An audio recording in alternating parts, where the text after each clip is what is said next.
Okay, we should be live. If we are live, for purposes of the archive later, this is going to be a top 10 attempt. The title says world record, parentheses, top 10. We're not the best overclockers. I'm not using Allen 2, but we've done a liquid cooling mod on the Titan V. So now that everyone is up to speed there, I'm going to wait and make sure in chat, let me know if audio and video are both good, and then we'll proceed. But in the meantime, explaining some of the setup, basically we've got a 7980XE under a Kraken X62 cooler. So I have room to improve the cooler there if we end up needing it. It is cooled with, it's got a liquid metal replacement for the TIM. So that helps us a ton actually. And then we have a Titan V with, everyone says it's good. Okay, cool. We have a Titan V that is under liquid. So this video, the liquid cooled video isn't live yet. It will go live basically immediately when the stream ends. It's the hybrid mod, step by step. Audio hurts. Audio is bad. Why is audio bad? Sounds like there's different mics. All right, if someone could let me know why it's bad, that would be great. Audio is louder on the left channel and clipping. Is OBS on mono? Is it OBS on mono? Yes. OBS is on mono, so it should only be going through one channel. Audio is one-sided. Can you fix that on just with, you know how to fix that, right? Yeah. Okay. So Andrew's looking at that. While we're looking into that, yeah, we got it. Did you just dial it up to the middle or something, or? Okay. So I'm going to keep explaining while Andrew works on that. And we are basically going to be working on overclocking the Titan V to the highest we can get it under liquid, hopefully a little bit higher than we could with air. And then we are also going to be working on overclocking the 7980XE. So it seems better now. Someone says popping on the right sometimes before going back. Good now, good now, good enough. Okay. So I don't know, what did you do? You just set it back to what it was originally? Okay, so we were trying to minimize the fan noise. We have a lot of fans. Is that bright enough to show it? We'll try and show the test bench. It's kind of dark. We have a lot of fans set up. That's kind of a cool shot actually.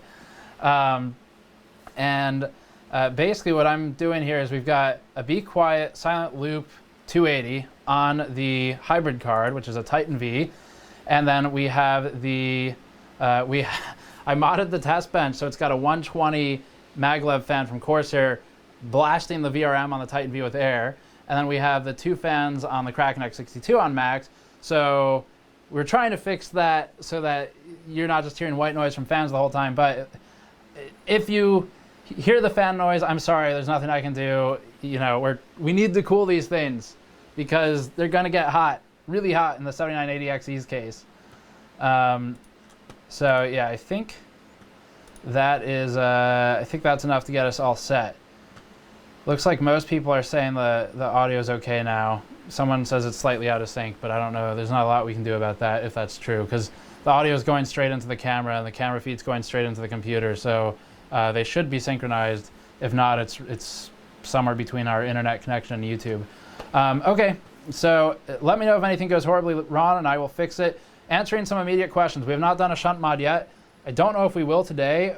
That might be something I do in a second stream, but I don't know how much we'll need it. We are going for top 10 for the Firestrike scores. Let me switch over to the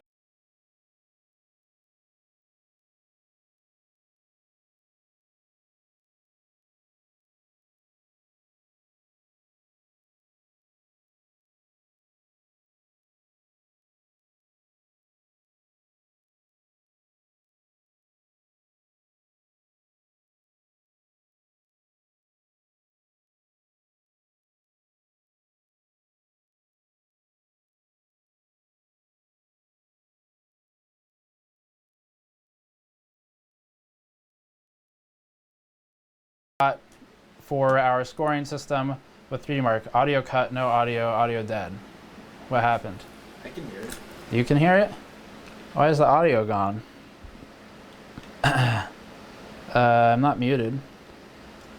Let's go. I'll decrease the sensitivity, I guess, just in case. Check. You can still hear it, right? Yeah. Okay. Let's see what's going. Why am I getting spammed on? No sound on this scene. Oh, is that what they're saying? Oh, there's no sound on the scene. Oh. Weird.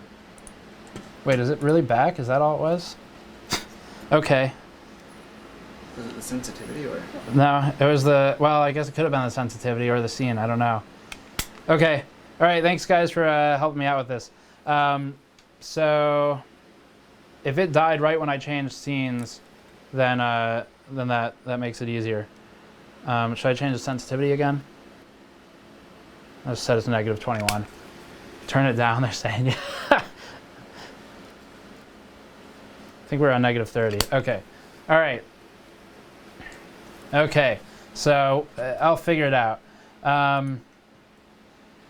Yeah. So let's get started here. I am going to do just a simple test. So we are running the 7980XE stock and the Titan V stock, except with the liquid cooler, which will help stabilize the clocks a bit.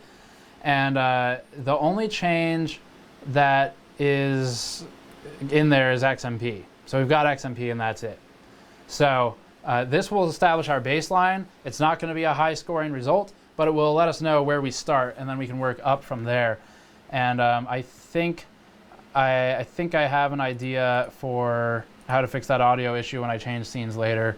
We're not streamers, you know, we produce the video and upload it, but we'll do our best. So okay, let's start it with just doing the initial Firestrike test and see where we land.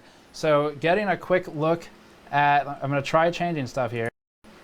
Okay, let me know if you can still hear me. Getting a quick look at the scorings now.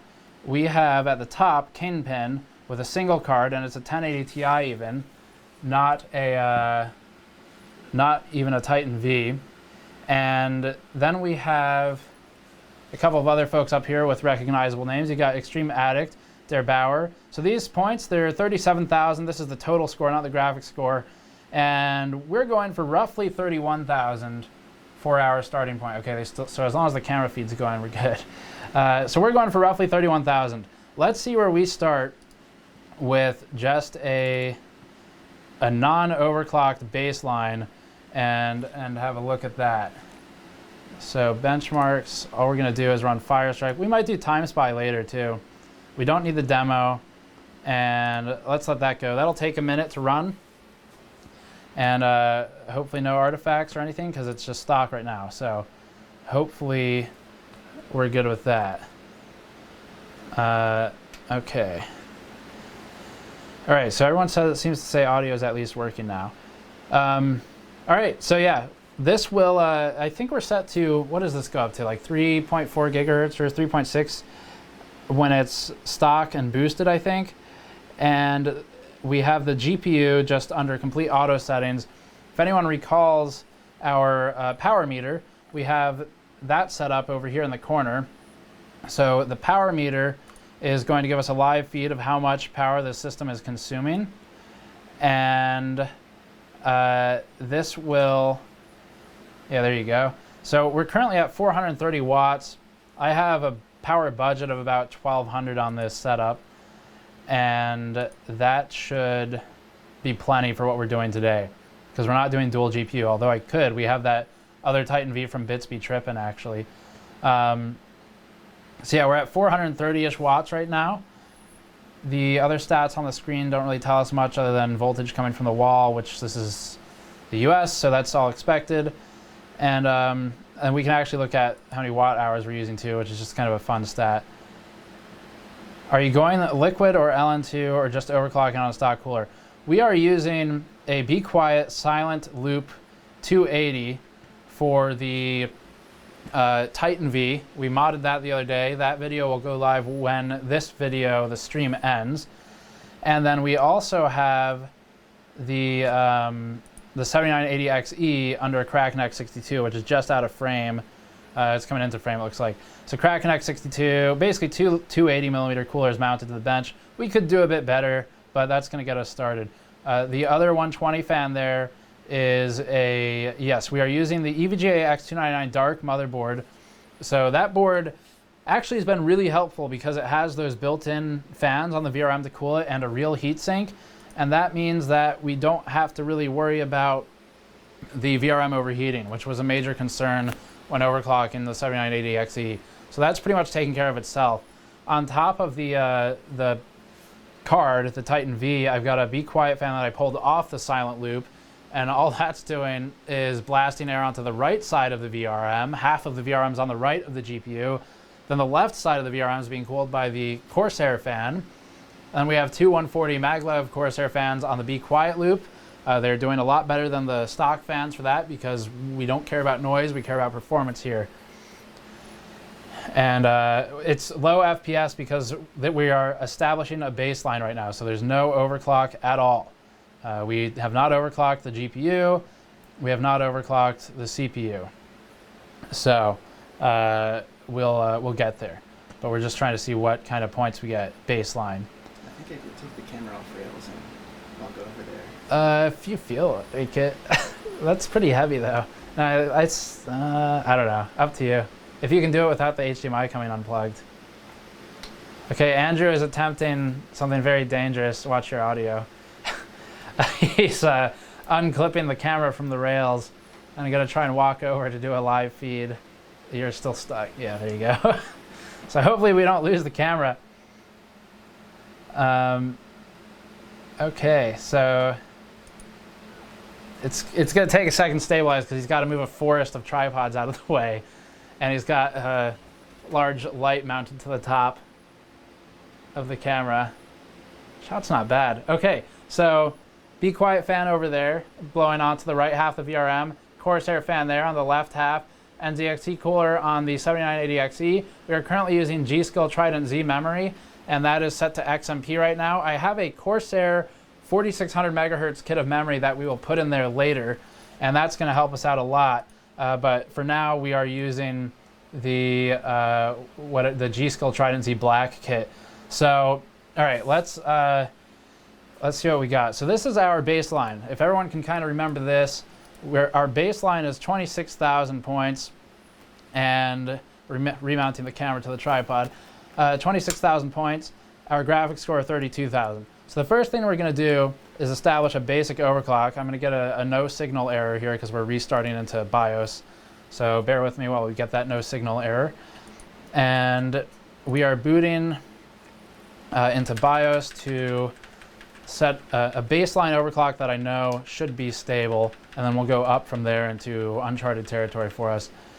So this is going to be starting at probably 44 or 45x for the multiplier. I'm thinking we can get up to about 48 or 9 stable, but I know that 45 will work starting out. So let's go. Yeah, let's try 45 and see how that goes. We might just need a little bit higher voltage than I've been doing. Leave mesh ratio auto for right now. I'm going to change a lot of these settings later as we continue to iterate on the scores. vCore I'm going to set to. We were stable 4.4 gigahertz at 1.18. So I'm thinking maybe 1.2 for 4.5, not 13, that would be bad. 1.2 for 4.5, and then we'll go up from there later. SA and IO we don't need to change yet. We'll do that once we get to the Corsair memory that's a higher frequency.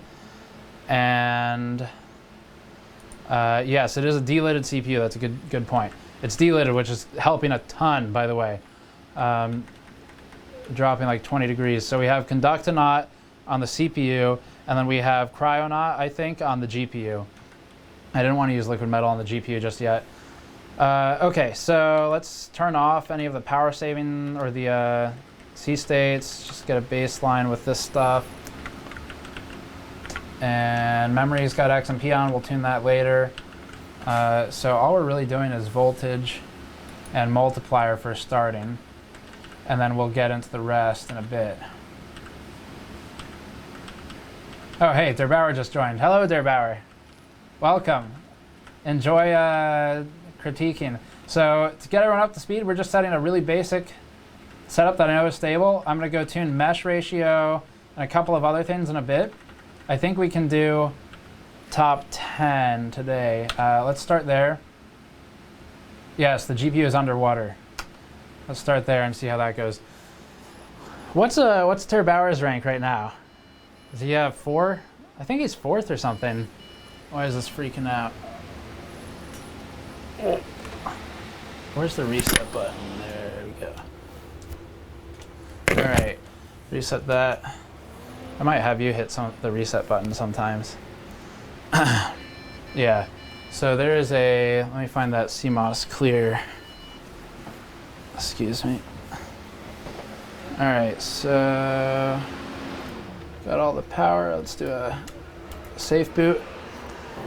So if you haven't had a board with the retry and the safe boot buttons on them, those are amazing. We're just doing a safe boot with the red button, which will get us up to, we are not going to be top 5.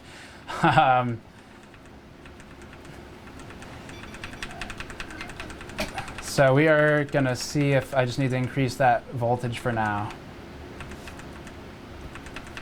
I think we had a couple of super chats come in.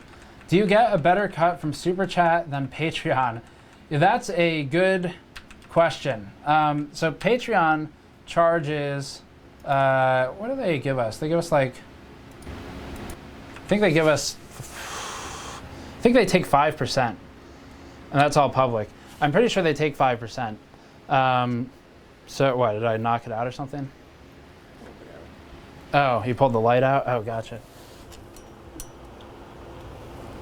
So I think Patreon takes 5%, and then YouTube takes like 35%, which is insane.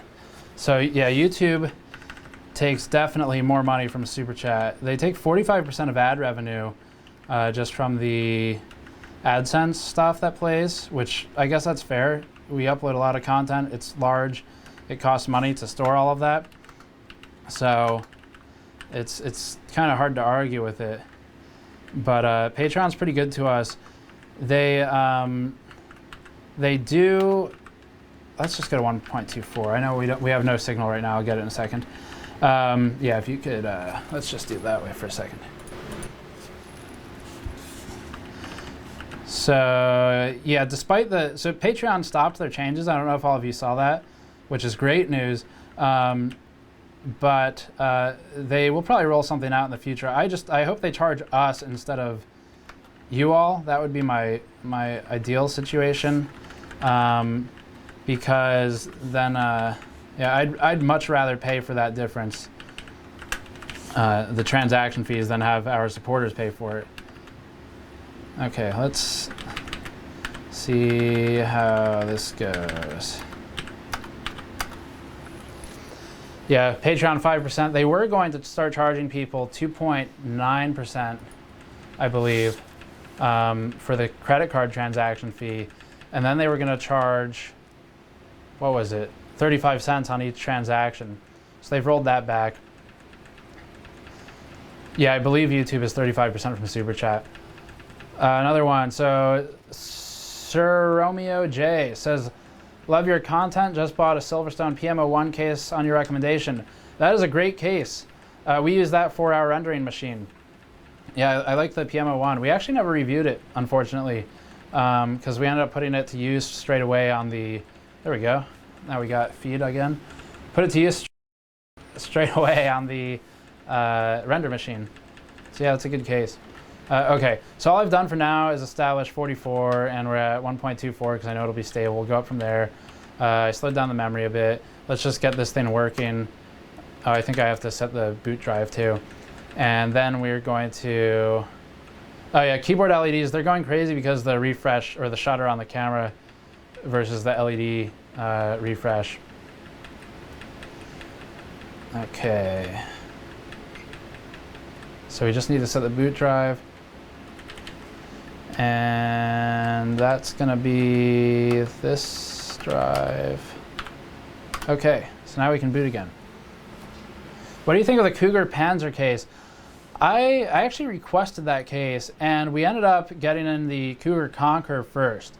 So the Conquer is that crazy $300+ case that's kind of it looks like the in-win style with all aluminum and glass and stuff like that. And we got one of those in. We were looking at the Panzer, but I think we might wait till CES because a lot of stuff tends to launch at CES. So I think the Panzer's from like 2016 at this point. So if they have a new case, we'll wait till then to get it. It does look like it actually has ventilation on it though, so that's good. Will you have a video about the water cooling mod? Yes, we will. We actually already shot it and it's ready to go. I'm going to set it live as soon as we're done with the stream today. So let's do a couple checks here. Just Cam, come on. No, not now. Okay. Let's do a couple checks on the health of the GPU to make sure the mod's working okay. We're gonna do, we've got a 4.4 on the CPU right now, increase that later. And then we have, I know we were stable, I think at 200. I might have to back off a bit, but we'll see. It's gonna take a second. It's applying the HBM overclock. So the Titan V, I guess you all probably aren't familiar with this yet. The Titan V does behave a bit oddly when you start applying memory overclocks, like breaking the display on occasion. It normally comes back though. I think it's confused because it's trying to go to the other monitor actually. I might have to unplug that HDMI or something.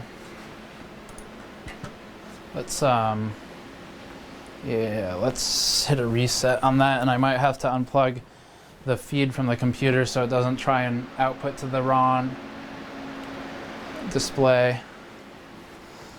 We'll try that one more time first. So we're applying an HBM2 overclock offset and a core overclock offset, and that will get us to where we were for the review, plus 200 if it will apply properly. And then what else do we have in there to do? We actually, nothing to do with fan speed anymore. That's all done with liquid now. And nothing to do with the cooling at this point because we've got everything on the direct air path cooling from the fans. So it's still trying to output to the wrong display, I think. I'm going to unplug the stream version of this for a second and we'll just film it if we have to.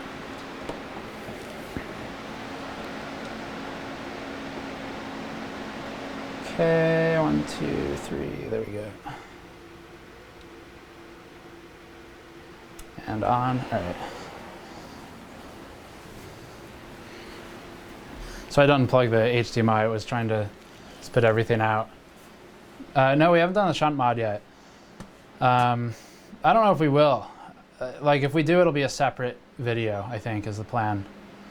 So is it gonna output this time? It's looking better already. Yeah, a separate video if we do. Okay, monitor's coming back, good. So that's annoying. I think when the video card overclocks are applied, or maybe when it fails, we're gonna have trouble with the display going out to this monitor that I'm working on and to the stream. So what we're gonna do for now is just film the monitor whenever we want to show it because it's adding variables that don't need to exist. So yeah, we'll just go with this old method for now. So benchmarks, and I'm gonna apply, let's try this one more time. Let's go to 200 and 150, apply 150. Precision actually does work with this, which I wasn't really expecting to be honest, but I guess it is similar architecture. Okay, let's see if it actually works. And let's get some GPU stats up here while it's going.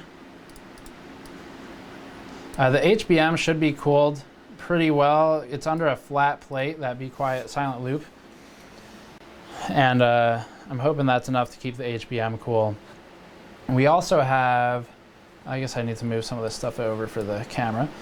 So here's our clock setup right now. This should be able to go up to 200. but let me let it load first, and I might start playing around with it. Okay, so that applied. There we go. So you see, like, it freezes when you apply those memory overclocks on this card. Sometimes the screen will flicker black, but it tends to come back afterwards. So we're at 1026 right now. I haven't hit apply on this. This is 175. We're doing 2017, so 2 gigahertz on the core. Now previously, if you saw our Titan V content, this number in the benchmarks and everything tended to be closer to 1800. Let's kind of be fair to it and say like 1880 at kind of the high end. It would hit 1950 in extreme cases, but that was the peak value. That was not the ongoing value. So the problem was it would thermal throttle. The card hits, we're at 31 degrees right now. Room ambient is probably 20 or so. The card, when it hits 82 to 84, 84, it hits a really hard thermal wall and starts dropping clocks big time. 82, it'll throttle back a little bit. Once you're over 60, it's not really throttling, it's just not boosting as high. So staying under 60 is going to be really good for us. So we're at 2040 megahertz now. I am almost positive I can't get this number any higher than it already is without extreme cooling. But we can get the memory number higher. We're at 1026 megahertz on HBM2 right now. GPU temperature is going to be about the same. Well, not about the same, but if the GPU is cool, the HBM will be cool. So we're 41C on the GPU. Let's try and apply this and see if it'll do it without crashing. I think it might be unhappy with that clock right now, which is unfortunate. So we've got a 200 offset on the core, and what were we at? 175 on the memory, so we might have to stick with that. Let's restart this again. Hopefully that restarts. We have a lot more room to go on the CPU though, so that's good. We have a ton of room on the CPU and on the memory because we have better memory to work with. There's a snowflake hair on everything. So while we wait for that to come back, I guess I'll keep it to 175 for right now. While we wait for that, does it have a lot of coil line? I don't think it's, yeah, the Titan V does have some coil line actually. Ours does anyway. Yeah, we could do dual Titan Vs. Unfortunately, so we have a video coming up on this too. We've already done some testing with 2 of these. Things with explicit multi-GPU will support it. Unfortunately, I need to power this again. Unfortunately, there's basically one game with that will support it, and that's Ashes. So we've done that testing, and that'll be up soon. But what else? I tried Total War in DirectX 12. I tried Hitman. I tried Deus Ex, and none of those would recognize 2 Titan Vs. Even Civ 5, which supports explicit multi-GPU, none of those things recognize the 2 cards, unfortunately. Ashes does, however, so we will actually have some Ashes numbers for you with 2 Titan Vs. GPU Pi will support 2, so that's good. Firestrike does not, and Timespy does not, because this, so a lot of you were asking this in our Titan V coverage. Okay, we're booting, that's good. This connector up here is NVLink, so it's not SLI. I was looking into it. The NVLink bridge is $600. So if anyone has one they want to loan us, I can try and bridge them and see if it even works. I've heard rumors that it doesn't even work. But we've got 2 cards temporarily. The second one that's still air-cooled is from Bitsby Trippin'. We won't be modding that. But I think I'll double-check with them. I think they gave me permission to open it up, though, just so we can kind of do a check to see if its assembly is any different from ours, which it shouldn't be. But that's the whole point of checking. All right, so let's get one of these to complete. Let's go 200 and 175 and 120%. Okay, there we go. 175, apply. Okay. It has applied correctly this time. And then let's just do run in windowed mode, get GPU-Z open, and I'm not going to touch it this time. We will let it finish and see where we move to. So I think our score, originally our baseline no overclock score was 26,000. So let's see what a 4.4 gigahertz CPU and 200 offset will do on this. And then we'll start looking into switching memory, and I think we'll probably focus on the CPU overclock for now. I want to read questions while this begins to run. Yeah, SLI does definitely have headaches. So, Bitsby Trippin is a great name, I agree. Let's see. Yeah, $600 for NVLink. Why aren't you upping the voltage? It doesn't really do anything. That's just a feel-good slider. Yeah, I mean, we could drag it up, but it doesn't really actually change anything. Thing's going to stop at 1.093 volts no matter what. It doesn't matter what I tell it to do. I don't think we actually have a software voltage readout either. I was measuring it with a multimeter earlier. Unfortunately, I think our current setup, I'm not going to be able to do that and show you the numbers because it's got the card against the wall. But BuildZoid did a video for us that's coming out soon, and that is a PCB and VRM analysis of the Titan V, and I gave him a bunch of voltage numbers for that, so he'll be talking you through all of those numbers and the current numbers, and he also mentions how the voltage slider doesn't really do much in there, I think, if I remember correctly. Let's see, any other questions yet? Yeah, so BuildZoid's content, I'm thinking probably we'll go for power target is as high as it goes. Probably for BuildZoid and his VRM analysis, we'll target Sunday or Monday for publication of that. Today, after the stream, we're publishing our hybrid mod for the Titan V. Went way better than expected. And and then we've got some other content coming up soon that's not Titan related if you're sick of that already. Then as far as, let's see, oh yeah, power target. So power target stops at 120 on this card. The card's fairly power hungry. To quote BuildZoid, this is kind of a return to form for NVIDIA, where they're starting to pull a lot of power. Now, to be fair to them, Volta is not the next gen gaming architecture, and the Volta configuration we have is targeted at things like machine learning, deep learning, and those don't really have the same requirements as gaming. Gaming is not going to utilize the tensor cores or anything like that, and that means tilt the screen to the camera a bit. So the tensor core, is that any better? Not going to fall off the table? More? Or just drag the windows down to this corner. Oh yeah, okay. Yeah, tensor cores will be removed probably for gaming. I actually don't know. I'm just kind of making an educated guess. And if they are, I would assume that the efficiency would improve a bit, because right now the die is huge and it's got a bunch of stuff that games and Firestrike don't use. Okay, so we've increased this a little bit. We've increased this actually a lot. What we need to do now is, how is our clock in this? Core clock. There you go. That's what you want to see. So is this visible, this core clock thing? So it's kind of hard to see. Like if anyone's just joining, we can't screen cap this. We were having issues with it, not knowing which display to do when it crashed. So this is pretty steady above 2 gigahertz like all the time, right? Like 2040 at best cases. And it's not clock dropping anymore. So we've resolved the thermal issue. The power issue can be kind of worked with by doing a short on the shunts, but I don't know if we're going to do that. Okay, so we've got a decent starting point, and it seems like this is unhappy once I go to 200 megahertz right now. I'm not sure why, but we'll leave it at 175 for the HBM. And I need to get working on the CPU at this point. So let me see what I have some notes on this for what we want to do for the CPU. BIOS go. So I have a new BIOS, by the way, on, missed it, on this hit and delete and everything, on the X299 Dark.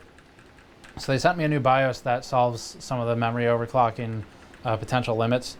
And I think it's going to get us in a place where we're good enough to use it today. Probably going to go to dual channel later, because the core circuit I have is only 2 sticks. I'm not sure how much Firestrike cares about dual or quad. Okay, so we're gonna go, we've got 4.5 gigahertz up next. I think we can do up to 4.8. I think we're gonna have trouble once we start going to 4.9 on the CPU. Any questions while I'm working on this? Yeah, we'll screenshot it. Okay, yes, double precision is also useless for gaming.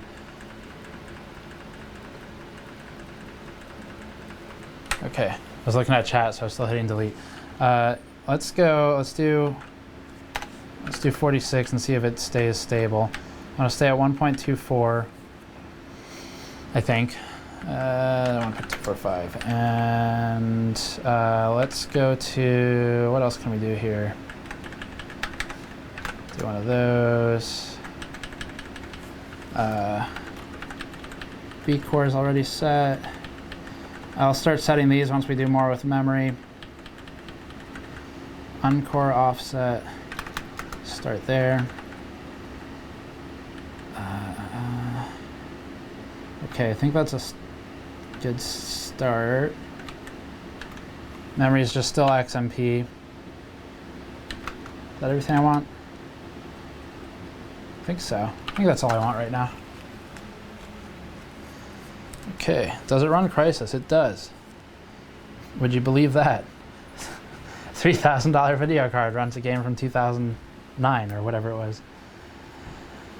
I think Crysis was out when the 8800 GT or the GTX 8800 and the 8800 Ultra were big. That was the card I had at that time. Okay, so we are going 4.6, still on G-Skill memory. 30 for the mesh ratio for now. Gonna push 32 later if I can. C states are off, and I think that'll improve our score a bit. So if you're just joining, our baseline score, no overclock, was I think 26,000 or something like that. Yeah.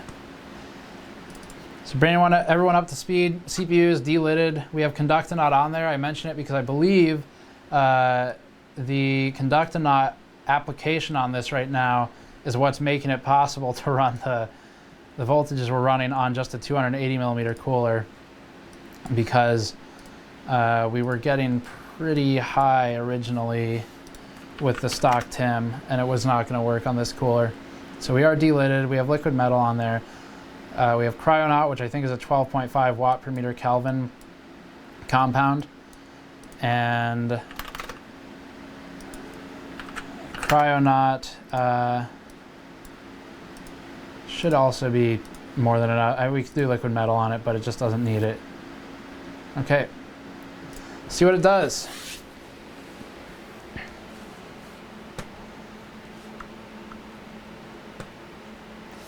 Any questions while this is starting to go?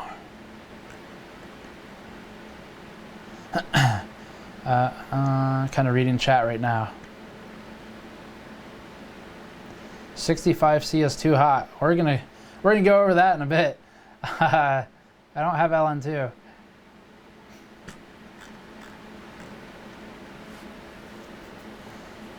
What was the second score? We didn't get a total number for that because I ran a custom test to just keep an eye on GPU-Z and make sure that the core wasn't overheating, because we had those black screen issues, and I wasn't positive at the time if they were from splitting the output or if they were from the liquid cooler we have on there not cooling it properly. But it appears that it was actually just the splitter output, so that's good. So we didn't have a second score because I was making sure the card was alive. We are running Firestrike 1080p right now, the normal one. Do you think the target for Volta mainstream cards will be performance and power over current gen cards, or just performance? I think it will be renamed. I don't know how much of Volta will find its way into whatever comes out next. I would have to imagine a good bit of it, because developing two different architectures in tandem sounds prohibitively expensive, especially with NVIDIA, how much they brag about spending billions on this stuff. So I would imagine a lot of Volta will move forward, but yeah, I'm thinking efficiency is not going to be as big as it was for Pascal. That's kind of my guess right now.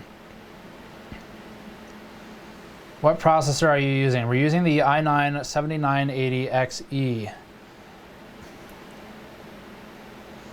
And Volta is pointless for gaming. I would somewhat agree with that. You probably shouldn't buy it for gaming, that's for sure. Do you think AMD pulling Vega reference models from the market was a good move for their AIB partners? Was that actually confirmed? I know that was a rumor. If it's confirmed, I mean, assuming it's still being made by the partners and sold by them, whatever, I guess. It should benefit the partners, assuming they actually make the things. And maybe that'll give them reason to put out some more partner models. Would you recommend opening up a 1080 Ti to put liquid metal on it? Yeah, it would make a difference, but the thing with these is GPUs, unlike CPUs, don't have an IHS. They're already pretty much direct contact to the cooler. So you can improve it, but I don't really think it's worth it, to be honest. It's a little bit more risk. You would want to put some nail polish or some electrical tape or something around any of the capacitors and SIMDs and SMD components and resistors to protect them from the liquid metal if it spills. Okay, 3909, what are we at? What's the scoreboard? I forget. HWBot Firestrike. So 30,000, we haven't really, this isn't even my final form. So we're at, again, a bit of an unfair advantage actually having all the hardware. Is that, where are we? 30,909 for the total score. Am I in the right thing? Yes. 30,909 would be right here. So we are currently number 11 without having submitted the score or anything. So I think we're at 11 right now. I want top 10. We presently have, let's take a look at where we're behind. It's probably the CPU almost definitely. So number 10 is Dan Kopp. I believe I met Dan Kopp at Computex. I'm not sure though. So what's he got for score? So Dan Kopp is, he's got 33,580 for physics. Is this the right image? 31. Okay, we're actually not too far from this. So 37,763 on the graphics. We're at 37,000. So we need to improve a bit there, or we need to make up for it in physics. What's combined score? 12,868 versus 12,612. So he's ahead of us primarily in that graphics score, and I wish I could get this HBM up to 200. I don't know why it's not cooperating, but I'm gonna, I'm gonna try it. I'm sorry if this is kind of like testing patience, but I really want it to work. Looks like it worked. All right, 1039. Let's see if that improves anything for us. So we were in, what was that? 11th, I think. Let's see if this is actually stable. It was kind of having issues earlier. So we currently have a 200 megahertz offset on the HBM, 200 megahertz offset on the core. Let's see, we have a super chat from Nori who says, $5. Thank you, Nori. I appreciate it. Nori says, can you show us Snowflake? Unfortunately, Snowflake is exiled from this room during this process. Snowflake has a tendency of jumping on test benches. She really likes them. For those who are not aware, Snowflake is a cat, not a human. She jumps on test benches, and they're normally off. So this thing right now, I mean, if you, like, you could imagine why a cat being on this would be all kinds of bad. So unfortunately I can't show her because I'm afraid of what would happen to the cards. She probably wouldn't like the fans too much either. All right, what kind of power are we drawing actually? Do you think that deep learning benchmarks will become more mainstream for GPUs? I think that deep learning benchmarks will definitely find their way into more reviews, if only because we're looking at things that are getting better at it, and it's a huge growing industry. Deep learning, if I had the capacity to expand into another area of technology, that would probably be it right now, but we're kind of at capacity already. So I think it'll start making its way out. I'm not the person to talk to about that stuff. What's our power draw? So we are at 500 and something watts, depending on when you look at it. Let's not unplug it in the process. I'm just gonna hold it for a second. Let me know when you can see it. So I think I'm looking at a delayed stream right now, so I'm gonna read off delayed numbers. I think we're at 515 watts or something, 508, 489. Yeah. Okay, it's gonna stay. All right, cool. So we actually still have power capacity. I am only on a, what is it, 1250? I think I'm on a 1250 watt power supply. It's an old NZXT Hale 90 V2. We have a better one. We have the EVGA Supernova T2. That's an amazing power supply, but I've been using this one for benchmarking lately, and I was already on the bench, and I don't think we're gonna exceed its capacity, so I think we're good. Yes, it would probably help to use a better one, but I am more limited by my skill and ability at this point than by power and the power supply. So once we run into once we surpass knowledge and ability bottlenecks, maybe I'll consider component changes.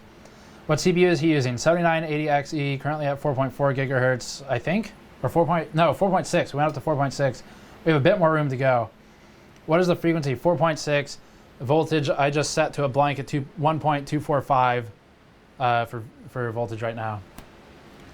Are the VRMs throttling your CPU? No, fortunately they are not throttling the CPU.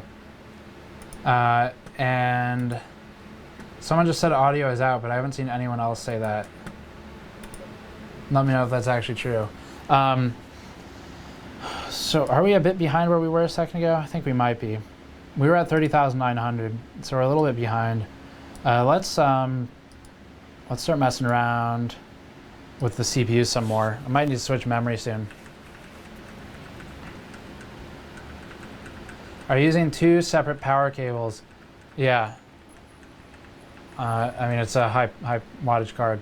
We shouldn't need, you technically wouldn't need to, but. Didn't the i9 eat almost as much as that when you tested it? Yeah, so the reason the CPU, the power draw isn't exceeding what the CPU was at alone when we reviewed it is because the CPU is not being strained the same way.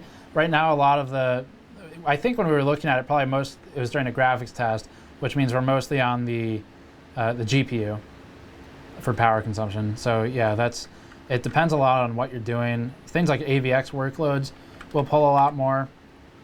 I think we need to switch the memory here. AVX workloads will definitely push a lot more power when you're pushing 100% load, and you'll get up to 500 watts. Let's switch the memory.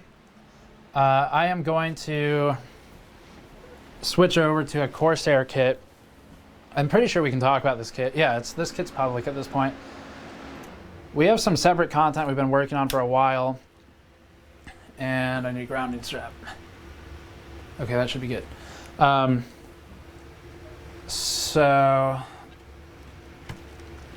Yeah, we've been working on this 4600 kit. I'm not going to go to 4600. My goal is to go to 4000 megahertz and then just use tighter timings. I think that's going to matter more for this application, because 4600 I think is CL19 or 18 or something like that. And this bench setup's a little bit awkward for me to access. So the reason we set it up this way is because I don't feel like sweating while we stream. And if you notice, all the fans are facing that way, out of the room. So that should make my life a lot more comfortable while we're streaming, even if it means that it's a bit more of a pain to get the memory in there right now. Okay, so this memory, what is the latency? Yeah, 4600 CL19. I think we do closest slot on that side. Is that, I can't really see that. Okay. No. Closest slot and farthest slot for the X299 Dark with 2 sticks. Okay. And this motherboard is only has 4 memory slots. So the reason for that is it should help EVGA out a bit with regard to clock stability and things like that for overclocking. I think they care a little bit less on this monitor about the capacity as they do about making sure their clocks are good. EVGA has had some problems with memory clocking in the past. As far as I've seen so far, they've gotten a lot better with this motherboard, so that's good. But yeah, we're gonna still play it a little safer. So this kit's rated for 4600. It's a huge pain to get it anywhere close to that. We've done 4500 on some things with an 8700K, but it depends a lot more on your memory controller bin at that point than it does on the memory itself. Okay, there we go. Command rate 1. I'm gonna leave all these timing stock right now. We'll pull them down in a bit. And we're gonna stay at 46 because it seems stable, so it should only really change one thing at a time. We might need to start changing VSA and VCCIO. I'm gonna leave them auto right now. Well, you know, we could increase these a bit, I guess. Let's do 1.35 and 1.3. I'm not sure if that's gonna be enough. It should be okay though. So let's try that, see if it boots. All right, so back to chat while this is going.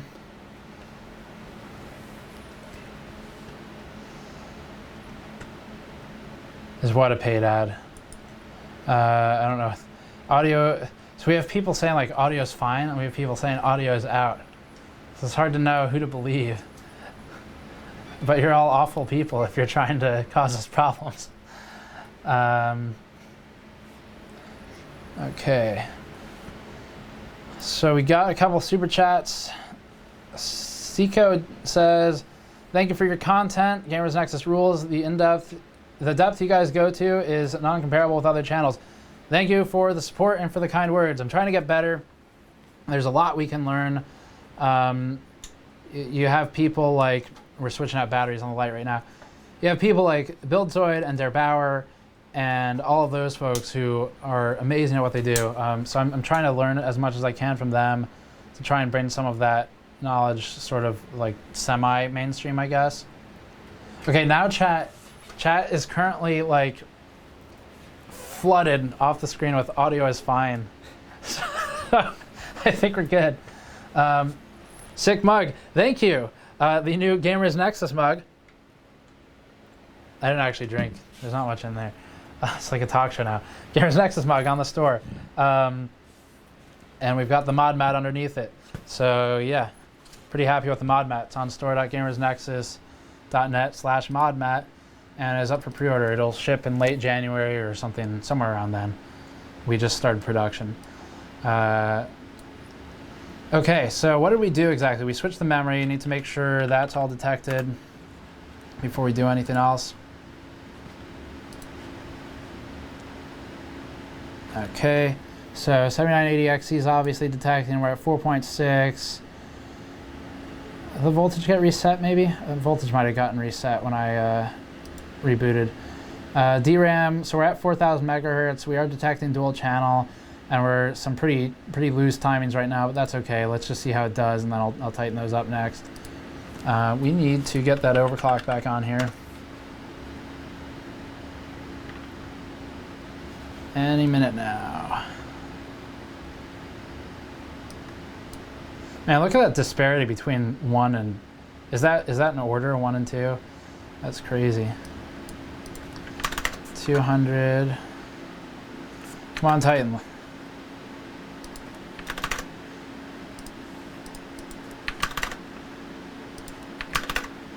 think that'll apply. Okay, cool.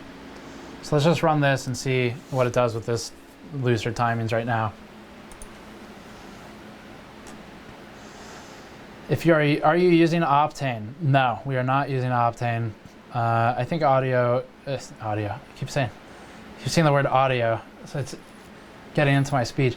I think Optane is very interesting and an important technology. I think its initial rollout was tragic, and it's unfortunate that Intel rolled it out to an audience that was basically the equivalent of kind of, you know, like your grandma or your grandpa go to Best Buy and ask for a computer. That's kind of the audience they were targeting with Optane. It makes some sense. It's cheaper than an SSD, I guess, but it's basically a cache drive. So there's nothing wrong with targeting that market, but it's kind of like, why did Intel fly out all these high-tech media for that? Like, it didn't really fit the audience. But future Optane iterations and Optane DIMMs, I think, are very interesting. I don't know enough about them, unfortunately. Let's see. How many cards have you blown up? 0. Pretty sure. I think 0. Yeah. What have I blown up? We've killed memory, mostly from ESD, because you handle that stuff a lot, and you're walking around between rooms on carpet, things like that, you can shock it. So I've killed maybe 4 sticks of memory in the last couple years, last 3 or 4 years, which right now would be like multiplied the investment because of the insane price of memory. So that's an unfortunate investment loss. Let's see. Psycho Dim gave another couple bucks and said, it's read Psycho, not Sicko. Sorry, I apologize. Thank you for the informative videos. How do you like the Corsair maglev fans? We are actually, is that wind tunnel like gonna be visible? Do we have anything over there we can't show? Hang on one sec. No, we can show everything over there. So we're gonna try and rotate. Watch your HDMI cable. Is that visible? It's really dark over there because we weren't planning on filming that area. That is a wind tunnel we're working on doing some benches with. You can bring it back over here, I guess. So I'll have more on that soon. But yeah, the maglevs there's a reason they're on the bench right now, because they spin really fast and they push a lot of air, and I wanted that more than anything. So yeah, they're doing quite well for that job. Now technically, Corsair has another, well, so they have, I think their supplier is Sunon. I'm not positive, but either way, Sunon makes SUNON. You can get them on DigiKey. They make maglev fans without the LEDs. They spin like 3,000 RPM. It's the worst noise you've ever heard in your life, but they're really fast. They move a lot of air. And those are, hey, I think that's higher, right? Is that higher? I think those are, I paid like $13 for ours, but we have the real maglevs up here right now. Okay, so where are we? We're at 31,433. I think we were at 30,909 or something before.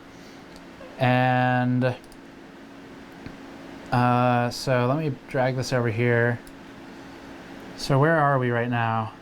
Hang on, move it one more time. 31,433, 31,001. So we're above that. What does that say? 31,164.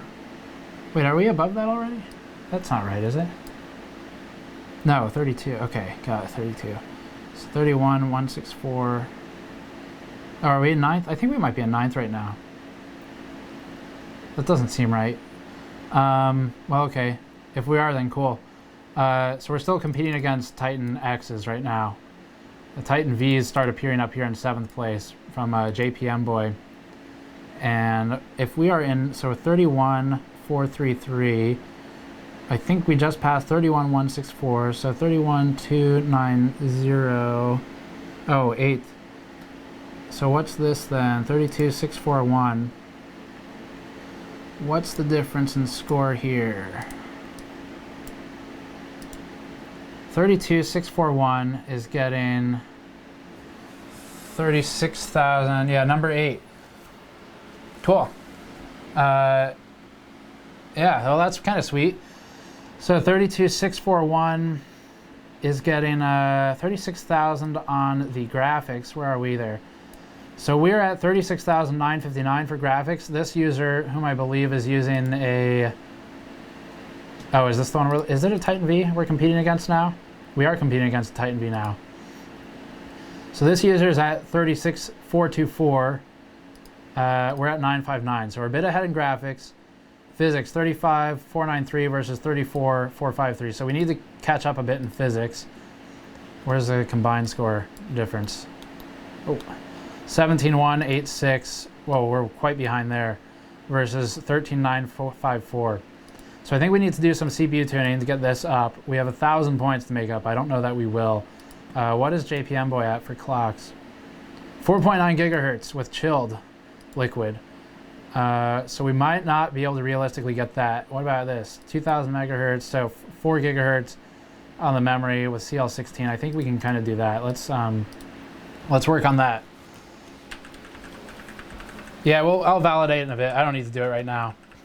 I mean, I can always upload later.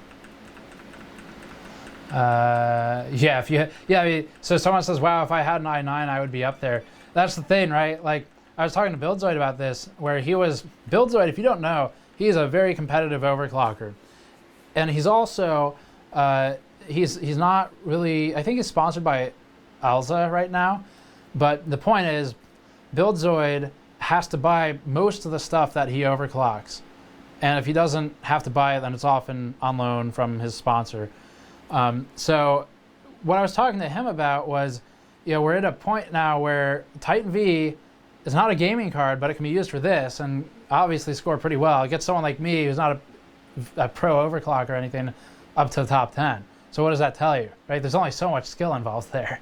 So we were talking about how now it looks like HWBot kind of needs divisions or something if they don't already have them, because you have people who can grab one of these and a 7980XE and you're already pretty close to top 10, especially if you can do, change the multiplier and the voltage and let it go.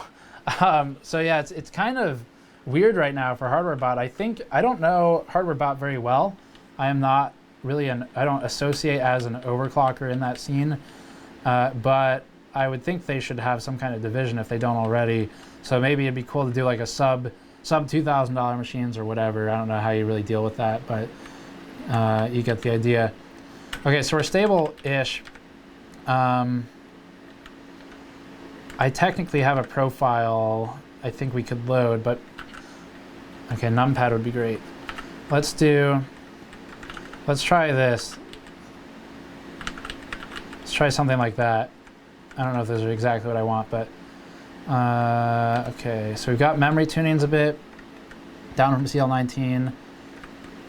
We're still at 1.245. Let's do one thing at a time. Go with the memory. We'll go for the core clock in a moment. WTF, Steve has 2 Titan Vs in caps? Yeah, so I did not buy 2. That would be literally insane. I don't have that much money. We bought the first one, and this one is on loan from Bitsby Trippin'. I believe they are entirely focused to mining and mining benchmarks. They reached out to me and offered to loan it after they were done doing their benchmark. So if you're not familiar with them and you're curious about mining performance, you can look up Bitsby Trippin'. I think we're going to do our own test on that too, but they are way more specialized in mining. So yeah, it's on loan. And we'll be working on that some more. Let's see. Yeah, CL17. What else is in here?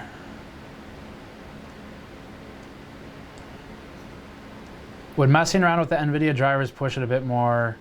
So there's only so much you're allowed to do, and I don't know the rules well enough for HWBot. I think you can change tessellation, but I'm not gonna, I don't know the rules really, so I'm not gonna mess around with the drivers. But I do think they permit some level of software tuning. I just don't know how much.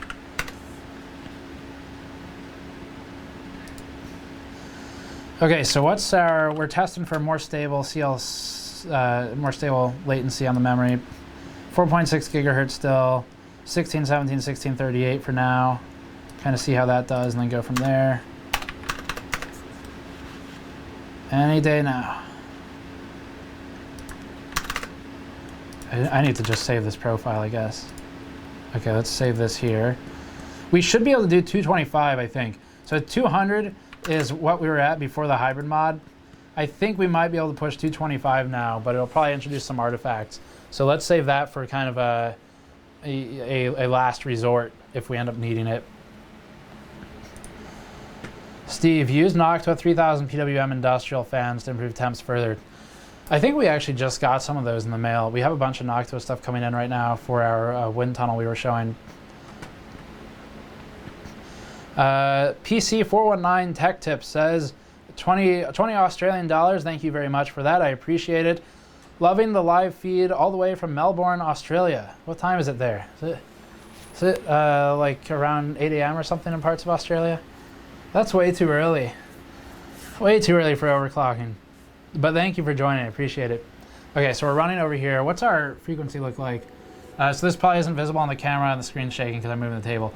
But that says 2010 right now. That's the core. Memory is 1040, which is quite good actually. I want to push 1060 on that, but it starts exiting our silicon quality and starts leaning on our liquid cooling mod a lot. But the liquid cooling mod is doing one very important thing, and right now it's low because we're loading, but it's keeping the clock stable above 2 gigahertz, whereas previously we were dropping down as low as 1600 megahertz. So that is a massive boost to our performance. Steve, notice me, senpai. Hello. Oh, is that VSG? I missed the name. Jared's Tech. Go Steve, go. Thank you. Early, it's 2:22 a.m. here. I guess that is technically early, isn't it? Oh yeah, so I see Patrick, a moderator for us, he works for us, jumping into chat saying that we have gaming benchmarks on the site. Yes. So if you're curious about gaming benchmarks, not just Firestrike, they are on the website and on the YouTube channel. We have Titan V gaming benchmarks that are completely separated from all the other content, and that includes the initial overclocks. What else do we do? We did some clock testing. So we have a really cool test that was less watched than some of the other stuff on HBM versus core overclocking for the Titan V. So specifically which does it like more, HBM or core? We did that with Vega Frontier Edition as well. And it depended actually. They were pretty equal to the point where, you know, with Vega, let's say it's a 10-minute test. You have 10 minutes to overclock something, you should choose HBM. With this thing, I would probably go core, but it really doesn't matter that much. You're within a couple percent either way. They both increase it. Did you do the shunt mod yet? No, we did not. And if we do, it will probably be a separate video or stream because it would require taking a lot of stuff apart. And I want to see how far we can go right now. We'll submit one score and start there and start pushing for more later. Canadian, $10. O'Gretton says, hi, Steve. Hi. Thank you. Okay, so speaking of wind tunnel testing, can you include a test of the Delta large name 120 millimeter fans as well? Possibly. There's a lot of stuff we could do. Did that score go down? It looks like it went down. Might have some stability or something going on. Yeah, I think we went down in score here. We went down in combined for sure. So what caused our dip? Let me try something else. Tater tots or fries? Yeah, there's a lot of variables there. I mean, it's not really an objective test, is it? Are you talking like waffle fries? Or are we talking like the crispy small McDonald's fries? I don't know if we can do a test with that limited parameter. I would go with tater tots if equally cooked. Let's try something here. I've got a profile saved that I was working on last night, and I don't know if it's stable. So what have we just done? We've loaded a profile that I was working on last night. Need some stability checking. We're at 48x on the core. We'll see if it boots. So that's 4.8 gigahertz. Voltage, we're at 1.267. It's going to get quite hot.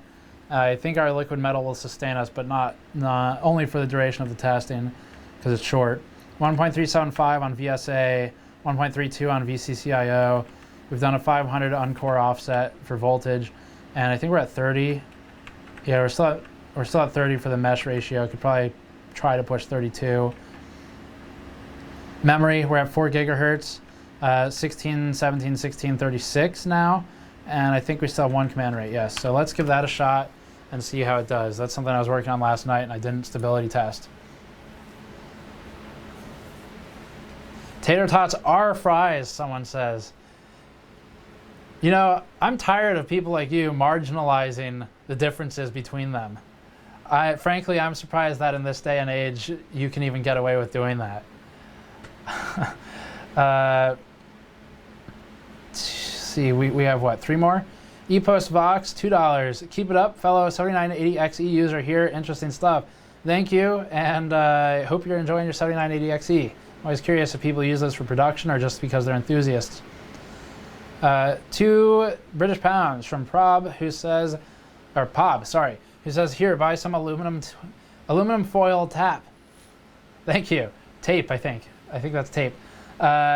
Leaf Eric, $10. A little something towards the second Titan V. Yeah. $10 will get us pretty close to that. Thank you, though. I really appreciate it. In the very least, it'll go towards Tater Tots, to spite those of you who disagreed with that statement after the stream. Just out of spite. That's what I'll spend it on. Okay, so let's see how that does. I think we're getting some coil wine now from something. I'm not sure what, though. Let's see if it even runs. Anthony Kreiser, $2. Dogs or cats? Oh, I gotta go with cats, because if I didn't, our senior AMD analyst, Snowflake, would start jumping up and down on the test benches with NVIDIA cards just because I said dogs if I did, which I didn't. I want to make that very clear. Let's see.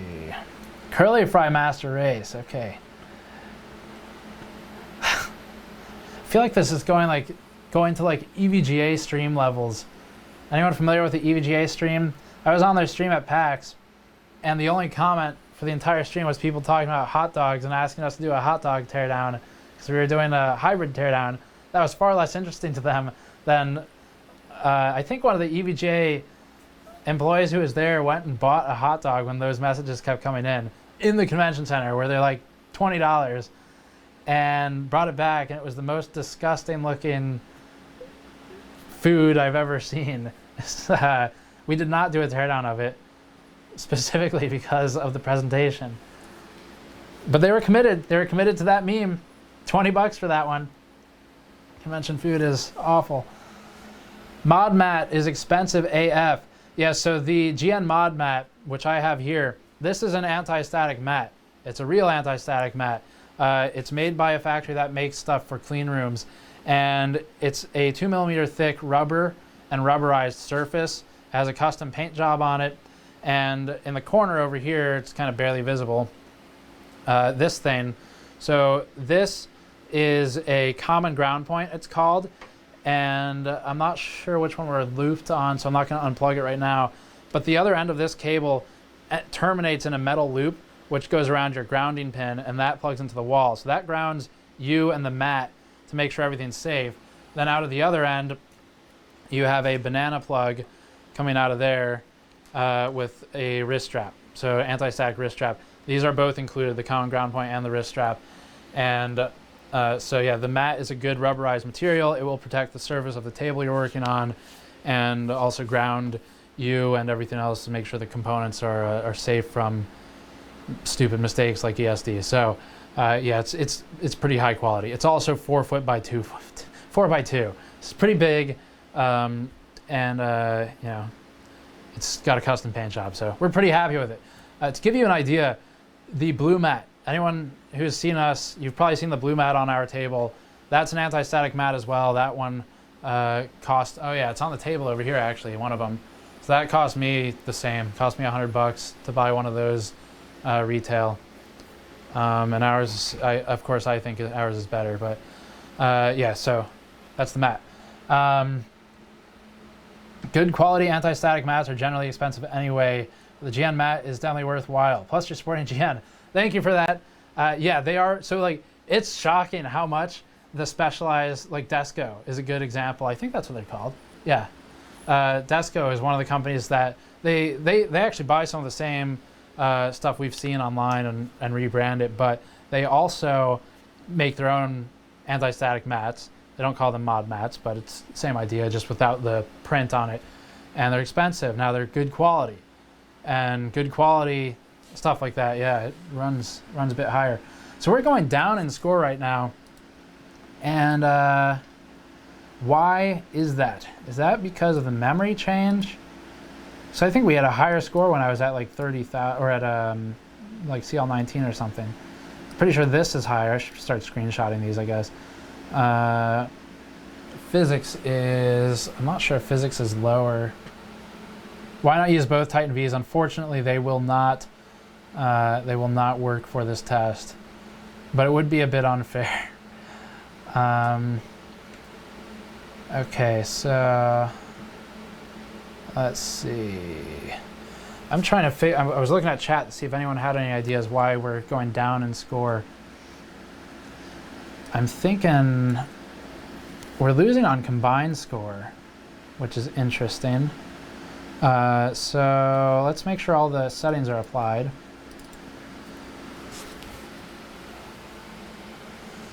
Likely getting GPU errors. Yeah, you know, it might be worth dropping that a bit.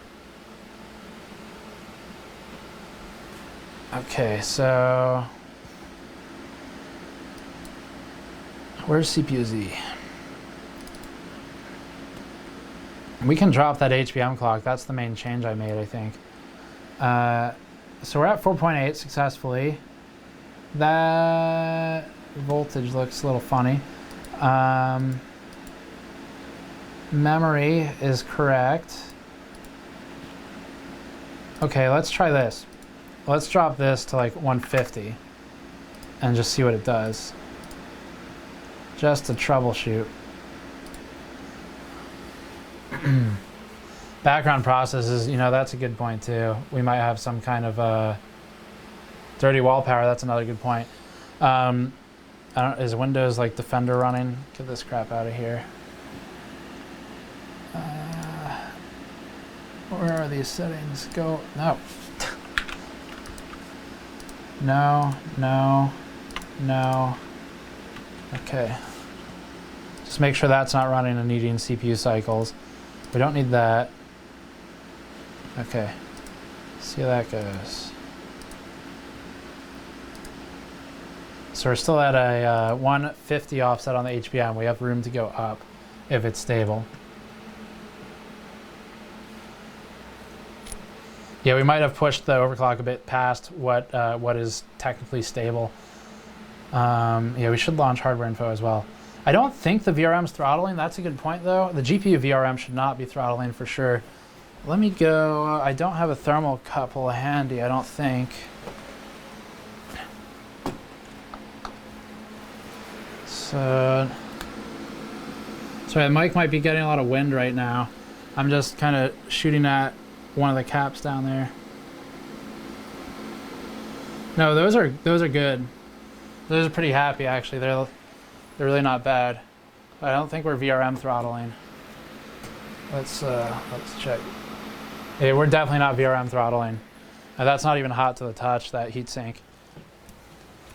I should have put a thermocouple on there first, but we don't really need it on that board. Errors and event viewer is a good question too. Okay, so we've got a few things we can do. We have some action items. Hardware info and event viewer potentially get a look at. Hardware info, I think, first. Titan V score 0 and Firestrike, worst card ever. Okay. Abe Lincoln donated $2. Wow. Man, isn't he on the penny with 5? Couldn't even go with like a denomination that your face is on. Thank you though, appreciate it. I guess inflation's pretty bad, isn't it? Make sure an NVIDIA control panel power management mode is set to prefer maximum performance. That's also something worth checking, yes. VCCSA is too high. We can look at that too. Okay, so power management mode, we'll look at that first. I'm gonna write that down because it's gonna go away. Actually, I can type it, can I? No, I don't want to mess with that machine. It's working. Don't want to mess with the functional computer. So power management, and then VCCSA timings. Yeah, I got that one. So our SA voltage might be too high. All right. Do a shunt mod, please. Not right now. Let's see. Is the Titan V power limited? Yes, at this point. We are not thermal limited. We are definitely power limited at this point. And there's not much we can do about it. Buildzoid apparently had already kind of figured out what he wanted to do if he had the card for hard mods, physical mods to the card. But I don't have that capability. I'm seeing people say audio out of sync. I don't know. What's the... oh, that's a fade transition thing. Yeah, I don't know. Sorry. Pop donated $1. Thank you for that. No message, I don't think, attached to it. Okay. So our score went back up. What did we change again? We dropped... Is that the only thing we did? We dropped the memory frequency. So the question now is that coincidence? Or is that because it was unstable and throwing memory errors during the benchmark? Where are we? 31,791. That puts us at 8th. So we're back at 8th. We're a good bit behind 7th. Let me see. What do we have to screenshot to submit a score? I think it's like CPU-Z. Let me just like save this before I can't get back up to it or something. I think you need CPU-Z, a couple instances of it. I'll check in a sec. I actually have a example. Okay, so score needs to be visible, and all the scores need to be visible. GPU-Z, graphics card, GPU-Z, some of these are optional. Sensors, CPU, mainboard, memory. Obviously, I've never submitted scores before. CPU, mainboard, memory. I'll check chat in a second.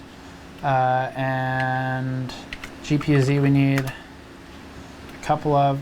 Graphics card. I don't know if the sensors isn't really going to give us anything valuable because it's not running right now, but okay, so I think we need a screenshot with all this stuff in there.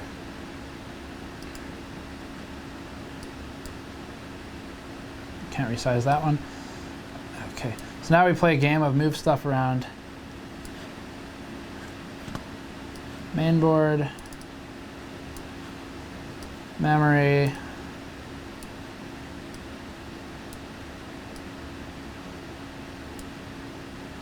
hopefully I'm not covering anything important here. No, I don't think so.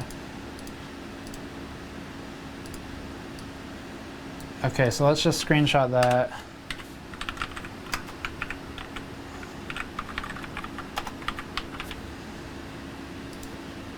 Okay, let me check chat, make sure no one's freaking out saying I did something wrong.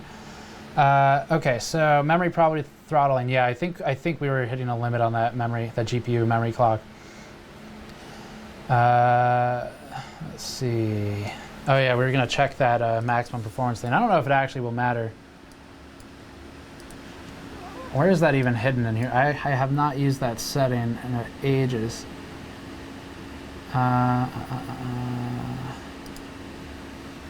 Let's see. So I don't, what else should we be working on here for increase in scores? I guess stabilizing that memory if we can. Maybe we can do 175. Power management mode. Optimal power. Prefer maximum performance. Okay. Let's see if that actually matters. I'm skeptical that NVIDIA's options do much more than placebo at these kind of clocks, but we'll try it. So 31,791 to refresh everyone. How far are we behind JPM Boy? I don't think I'm going to catch him. He's at 32,64 something, 641. So we're trying to get, if we want to get up to 7th, 32,641. Graphics score 36.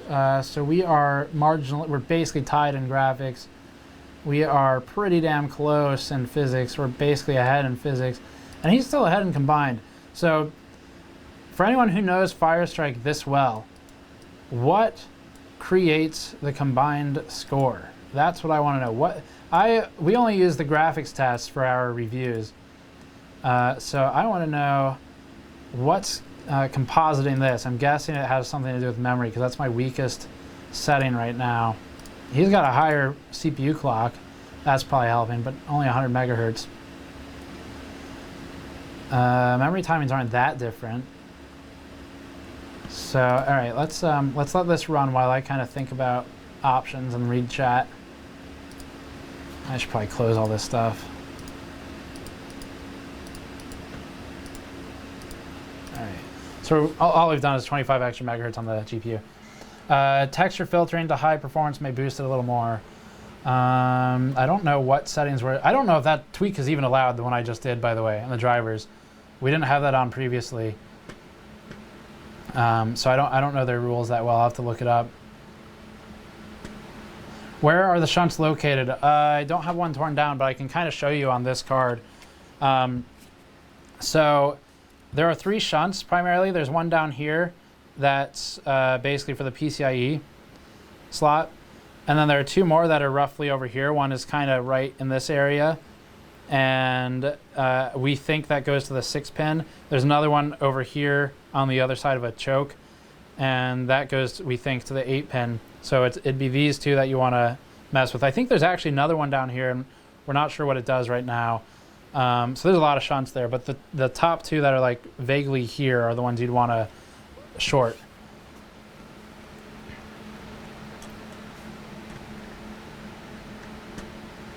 Okay, reading chat. Do you know if the Titan V has certified drivers like the XP? I don't. I would assume so. But yeah, I don't know if it does. It should be on their website, I would think. Okay, any other? You're not G-Synced, are you? No, we are not. Weighted average, that's kind of what I was thinking as well. Combined is single-threaded limited. If that's true, we're behind a lot of points for being at 4.8 versus 4.9, but maybe worth throttling. I'll check hardware info and see if we are. It's possible our CPU is getting too hot. Is changing CPU priority of Firestrike allowed, and would that help? I don't know the answer to either of those. Let's see.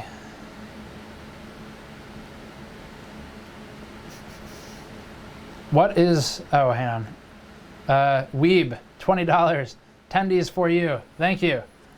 I'll combine that with the $10 from earlier and get 10 Ds and tots. $3 from DeCripple, who has no message, but thank you. Oh, did another one. Again, to grow beard for internet comrade Steve. Thank you. Power plant on Windows is set to performance mode. I got that much right.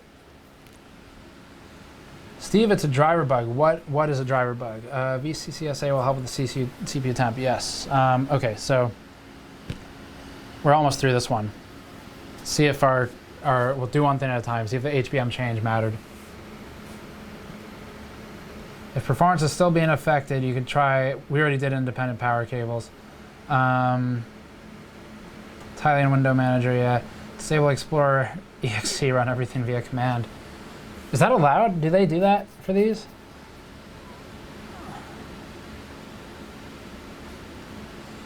Good call on 100 megahertz increase being actually a bit more substantial than I thought.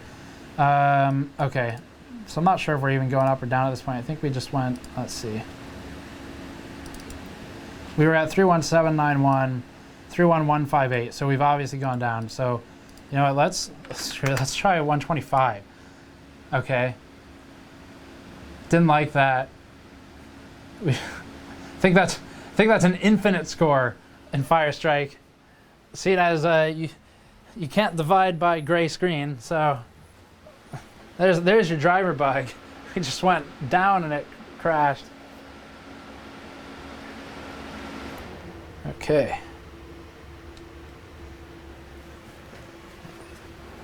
Bit of a delay there on the button. We're doing pretty well though. 31791 is not bad. I think that's our top right now. That's what is that? I said 8th place. Invalid score, yeah. Good question. Yeah, that one was an invalid score for some reason. I'll have to look into that.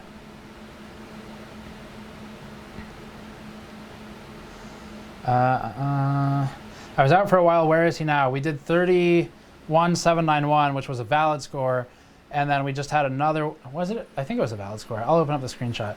And we did another one that was an invalid score, and then it crashed shortly after, which is probably contributing to that. Let me double check that 31791 score. Okay, that was valid. Okay, cool. So this is where we currently are, which is not bad. It's 8th. We may end up settling for that, and it'll be taken away tomorrow or in 5 minutes before I upload it. I don't know why the other was invalid. I would guess either that NVIDIA driver change I just did, or if it can even detect that, or it was an unstable clock. I would have to think that's allowed. Prefer maximum performance. Seems like it'd be silly not to. 120. Come on, precision. 200. What does this do? 10 increments? 999. I don't think it's going to do 10 megahertz. Yeah. It rounds up to like 25. I think if we do like 170, it'll do like 175. Yeah. Oh no, okay, actually it was a bit different than I thought. How about 165? Oh, okay. So I want to try 125 because going down was increasing our score, so maybe it's still like kind of unstable at that point. It's interesting because we didn't see that behavior when we did our clock comparison, but we ran it with different applications as well. Okay, so let that go. I'm going to take more questions and things while that kind of sits there, or suggestions at this point, recommendations. Turn off visual effects, probably should. George, $5. Steve, do you have any recommendations for shampoo and conditioner, and would you ever do shampoo benchmarks? I'm not sure that we would do shampoo benchmarks. I've tried to think of ways we could.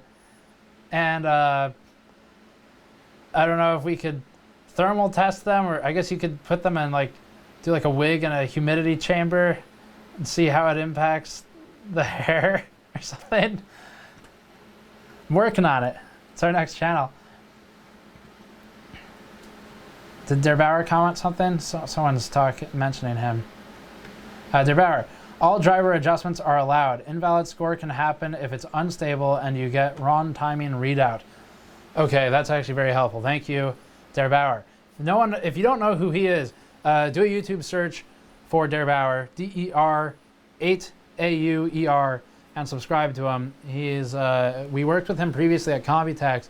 He's an overclocker. We did some liquid nitrogen overclocking with him for a video at Computex, and he sent us his delid kit, which got us the 7980XE delidded, so that I could put the liquid metal on it, the conductor metal on it.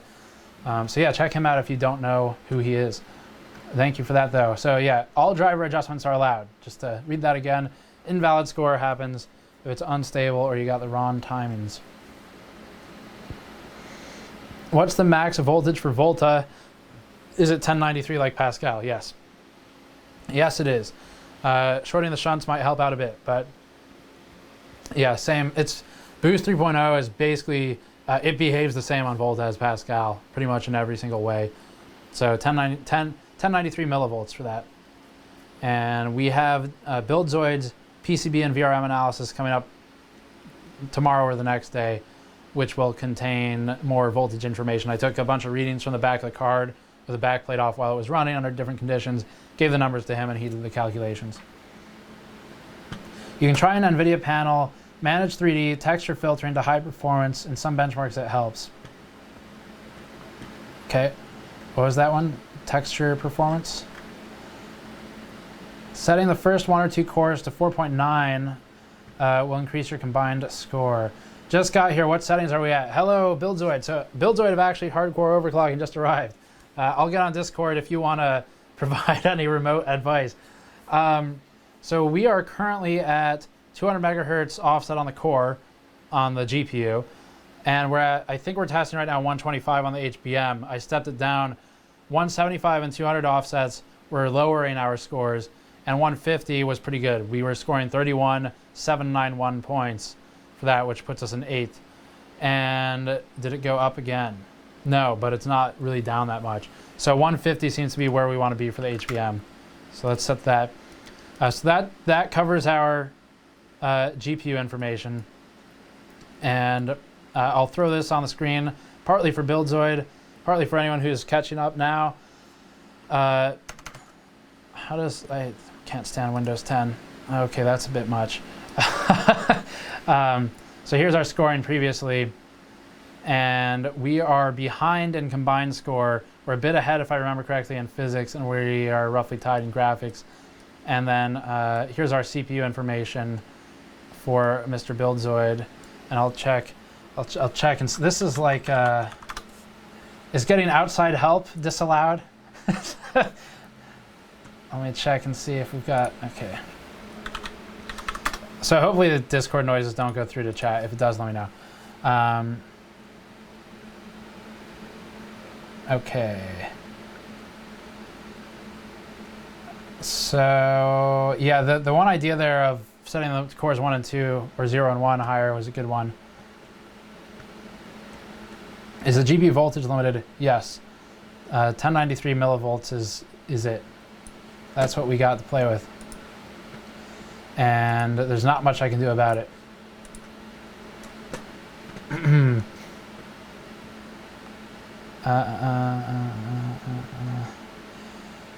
Okay, so I'm still kind of catching up here on all the chat and everything. Give me 1 second. VCCSA, lower VCCSA, then bump core 0 and 2 overclocks. Yeah, we can try that. Let's try that. So VCCSA. I think someone was asking about quote silicone lottery. I'm not sure that's the same lottery we're playing here. Going for the silicone lottery. Yeah, we should do a video on that too. We've got the 2 Titan Vs. We could do like which one clocks higher. We kind of already know where this one is. Is Windows tweaked so full of crap? BuildZoid says, damn, Dan Cop's here. Well, I expect the come on, man. I expect the minor score that I got to be beaten shortly then. Turn your HPM back up to 200, 225 since you're getting over 30. We're still getting over 37K, I think. Core 0 and Core 1, okay. Here's Dan Cop, yeah. Arrives and says, here's Dan Cop.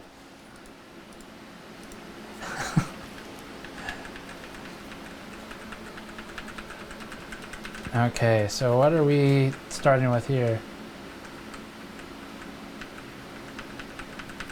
Steve, do you think do something with Kingpin from EVGA like Jay? We have an interview with Kingpin when we met up with him, actually met him the first time at Computex this year. It's on the channel. He's a sharp guy. Actually, I really want to show his LN2 setup more because it's really cool. It's almost like an open loop. Not quite, but it's almost like an open loop LN2 type of thing where it kind of feeds back into itself. It's a really cool setup. We didn't really film it enough. So suggestion was SA lower. Let's try that. Let's do 1.35. See if it's stable. I feel like we should probably only change one thing at a time. So let's go with that. 2 DIMMs are out because I only have 2 connected. So the kit we're using is a tweaking memory should help for more combined score. Okay, thank you. The kit we're using is a Corsair kit. We only have 2 sticks for it. It's 4600 megahertz rated.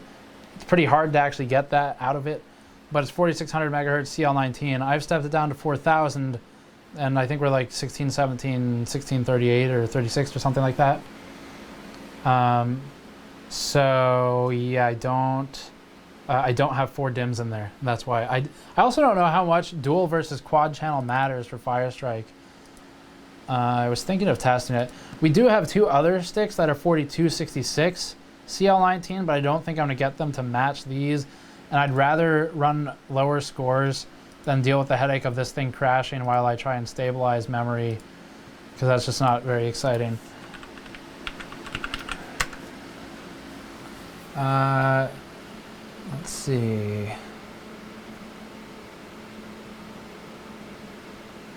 Just press delete, no need to tap it. I proved you otherwise during this stream. That is not the case. Come on. Okay, so all we've done is change SA voltage and IO voltage, and all I'm doing now is seeing if it doesn't crash. And then we can work on memory some more. Won't 4 sticks stress the IMC more anyway? Yeah, so part of the reason this board only has 4 slots, despite being X299, is because it should be more stable. But yeah, I mean, I'm kind of stuck with 2 sticks. Like, adding more is just gonna, because I don't have 4 sticks of the same kit, so then we have the trouble of like validating that they can all reach the same speeds and frequencies. So we're gonna stick with 2. Sound is kind of delayed. Yeah, we've been hearing that. I don't know what to do about that. Sorry. Mass tapping wears out the key. Seriously? Is that a for real comment? What, like, aren't these switches rated for like 50 million clicks or something? Also, I don't have a shortage of keyboards either. Okay. What keyboard switches do you use daily? Right now, I think I have a blue keyboard. I hate the keyboard, but I have blue switches right now. Let's see. Increase the CPU cache speed. Yeah, we could do that a bit more. We have it up a little bit right now, but we could do more. Okay. So I think we've had a couple of pre-orders coming for the mats while on stream. I'll read first names. Matthew in Australia, thank you for checking that out. Joseph, UK, thank you. Michael from Canada. Cool. Thank you for checking them out. Should be shipping, I think we get our first shipment early, like first week. No, production should be done first week of January, probably. Which means we should be able to ship them late January is kind of the target. Worst case, first week of February is my kind of requirement for the people we're working with, the factory and all. Okay, so this is still running. Let's do in physics right now. Someone says, audio is fine. Restart your browser, you goddamn noobs. I didn't say it. I just read it.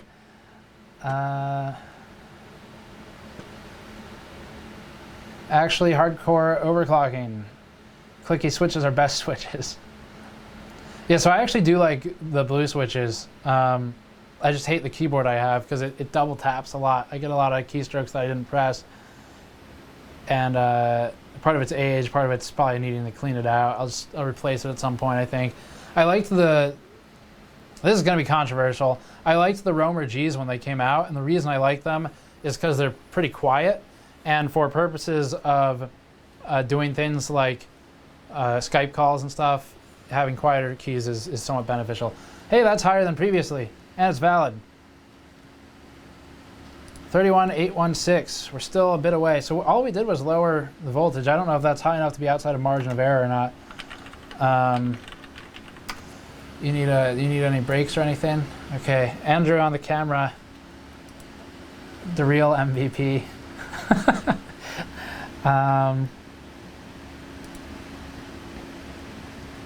So I think we're in the same spot, 8th. I'll check chat in a moment. 31816. We've improved in physics. Not sure about combined. Let me see what chat says. Have you ever had a CPU die that's not caused by too high voltage or similar? I have not had a CPU die, I don't think, at all. Maybe one. Okay. Just checking chat. All right. Okay, so we should screenshot that. It's a bit better. I think I know all the things that we have to have open at this point. So it should be a bit faster.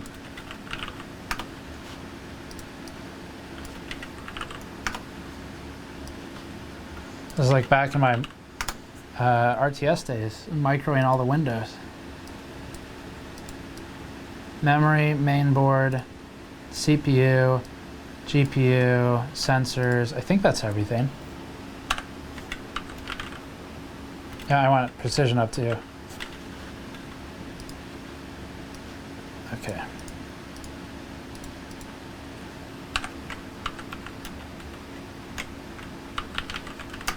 Okay, so score to beat from ourselves is 816, 31816. Okay, what do we do next? This is becoming like Twitch plays overclocking at this point. I got us up to 31. You guys are getting us the rest of the way. Shift, restart, yeah. Don't need to trigger people by smashing delete. That seems like the perfect reason to smash delete. Andrew, are you okay? Shake the camera if you need help. Camera's not shaking. The light would probably fall off. So we changed this. We dropped SA by 0.25 and IO by 0.2, I think. Maybe we can do something here. Like, I don't really know. I'm kind of getting out of my league at this point. This is about the most I know to work on without just causing a lot of crashing. Oh, that's right. Someone wanted us to try overclocking core 0 and 1. That's right. And disable all the bloatware, which is also a good idea if difficult with Windows. Let's try just 49. No.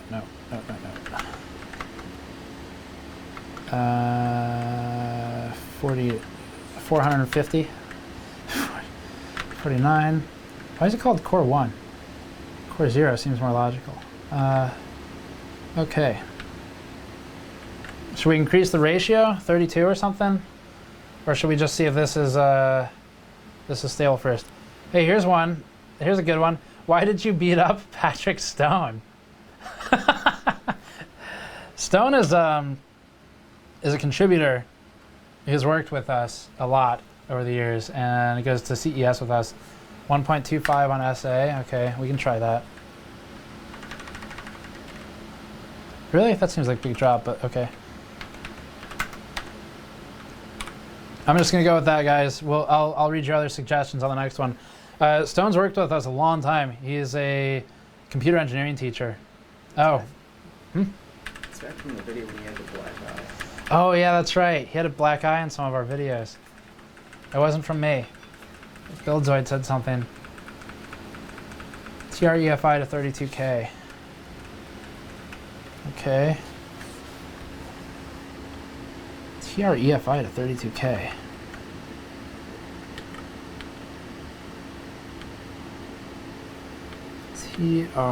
Is that in here? Is that what we're talking about right now? TREFI. We're at 15,600. Do you want to go up to 32K? Is that correct?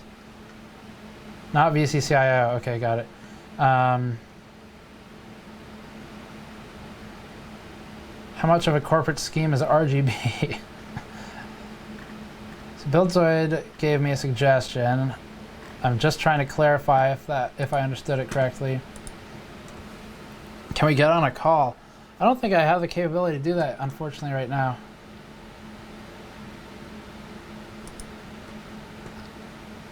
$1.25 and auto, okay.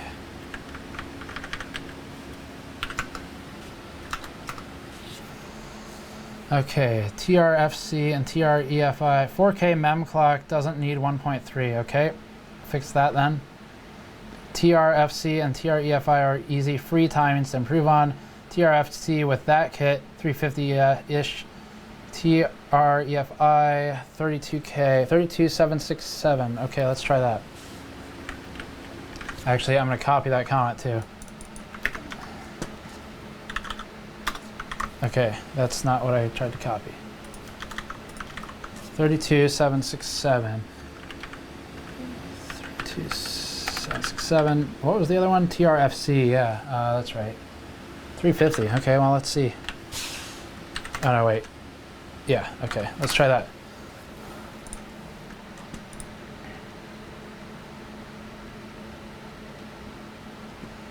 All right, let's see how that goes. So TRFC is one I do have a little bit of experience with, not TREFI. EFI, I think is what it was called. But TRFC, Patrick was looking at for us for an upcoming piece. And yeah, we were just looking at auto XMP, like out of box timings, and how you can basically get. We did some tuning with TRFC specifically and gain like 5% FPS on some motherboards in some games just by tuning that one clock.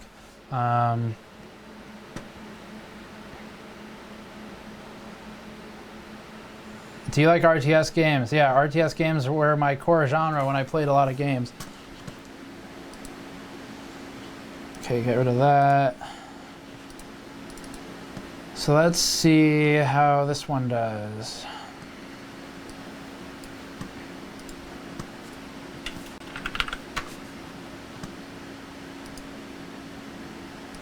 Okay. Precision's back. So we're doing still 150 on the HBM, still 200 on the core. Let's see what that does this time. RIP cameraman.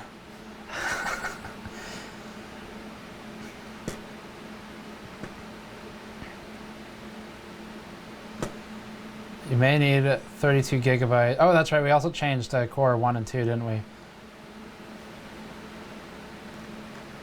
Yes, BCLK is currently 100. You've got everything I can help with now. Okay, thank you, GR82, Banawa Tiger. Did you like Generals? Generals was when I kind of stopped playing CNC. I played the first CNC, I played the second one. I actually, for the longest time, thought the first Command & Conquer was in black and white because I didn't realize that on the system I'd installed it on, the if you went to properties for the game and advanced, you could set the bit depth, the color depth. And whatever I did, not knowing what I was doing in there, as you can see, nothing has changed. Whatever I did there changed it to all black and white, so for the longest time I thought the game was black and white. RTS games are real-time strategy. Hey, it's stable so far.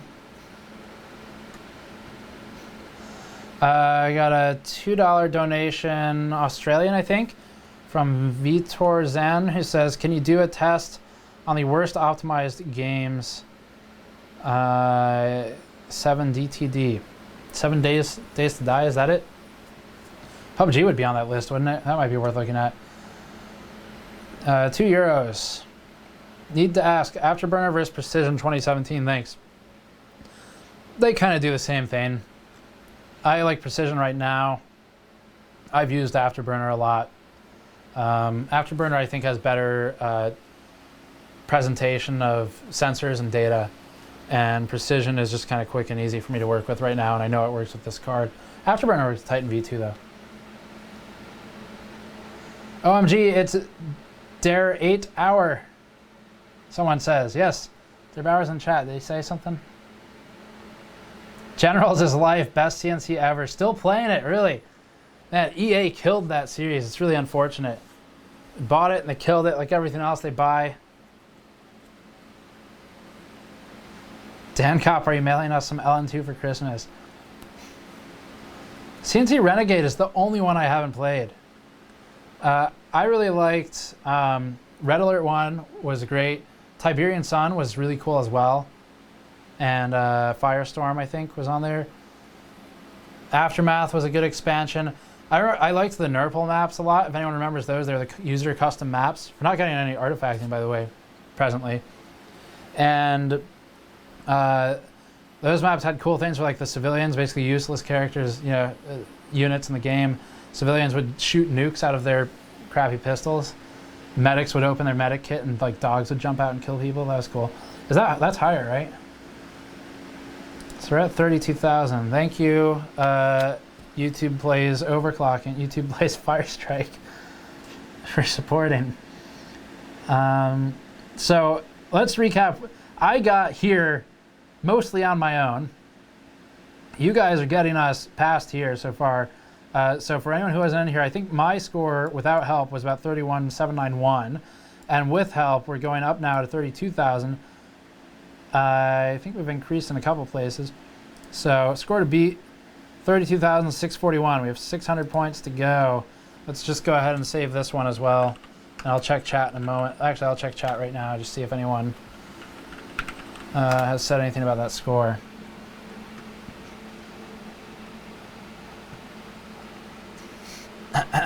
Okay. Company of Heroes 2 is free now, really. Company of Heroes was not a bad game either. I was big in Age of Empires, especially 3. Good price on your mats compared to the 3M SCS ESD mats we use at work. Yeah, tell me about it. We buy the expensive ones back before we could just make our own, and I can relate. Now it's kind of cool because if I need more, we can just use our own stuff. Okay, so 32,078. I think we can do Firestrike as well. Once we're kind of good on this one, we'll just throw over to that one. On Windows.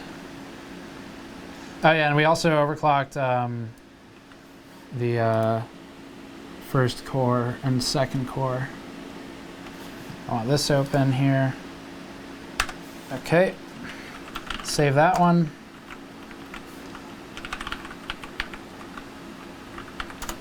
All right, what's the suggestion now? You could try one more bump on core 1 and 2 with a little more V-core. Yeah, we could do that. StarCraft 2 is free to play now as well. I heard that. Have you done anything to Windows 10 game mode settings? Have had weird performance behavior in light games. We don't use game mode. I don't like it. Any comments about the overclocking? Make a self-healing mat around 20 to 30 bucks and I'm buying it.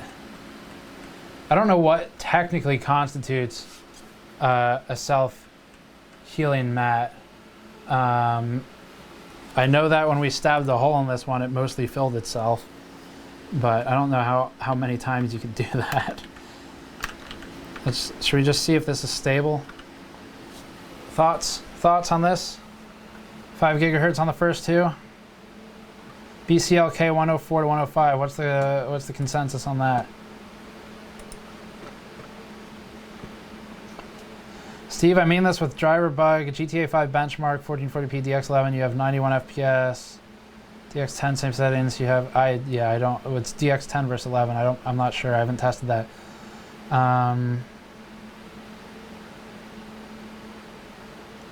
Let's see. Any suggestions? RIP cameraman.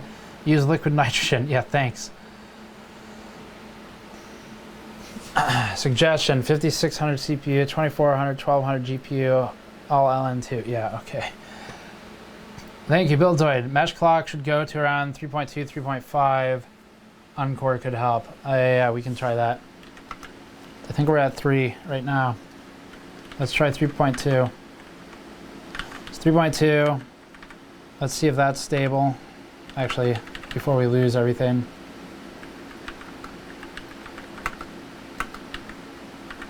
Okay. Check and chat one more time. V-core may need a bump. Yep, we'll see. Getting kind of close to our thermal limits here, I think. When does the mod mat ship? Late January, first week of February is my target.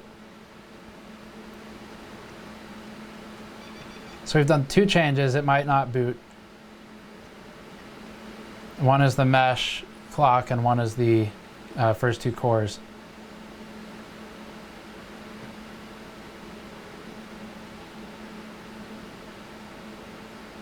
Okay. Oh yeah, what is our, we should check the power consumption during the next bench if it's stable. Yeah, so Buildzoid's in the chat. Derbauer was in here earlier. Clearly this is stable. We're gonna increase V-core a bit.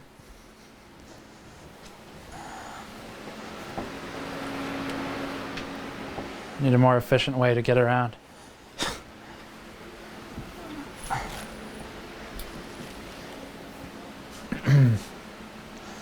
Max memory clock on Volta we did was 1066, but our score was going down earlier when we went that high, so we've dropped it.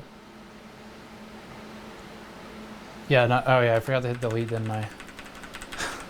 Damn it.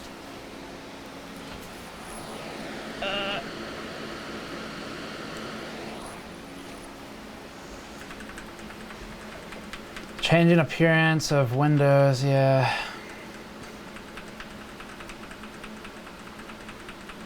So stable. Blue screen of stability. Yeah, I think we need more V-core. And also numpad would be good, or numlock. 267, do 1.27 or something?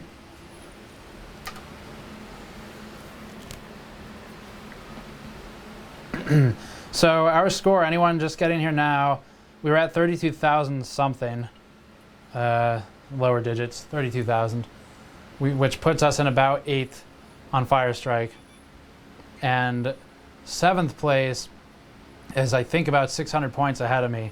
It's getting kind of hard to push much further at this point. Okay. Take the hex code from the blue screen and convert it to decimal, and that's your score.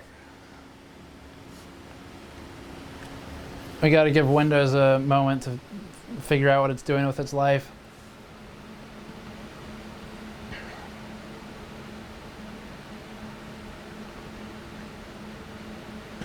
Reading comments. CL12 4000 is not happening.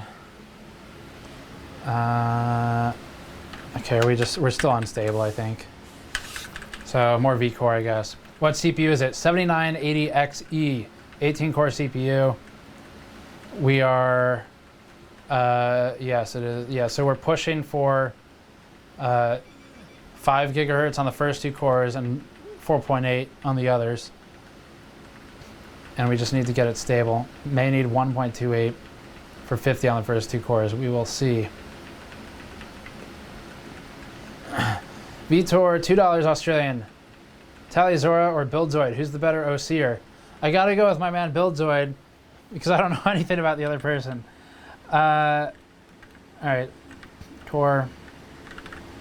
Just kind of take it easy here. So 1.275. That's kind of a decent sized jump.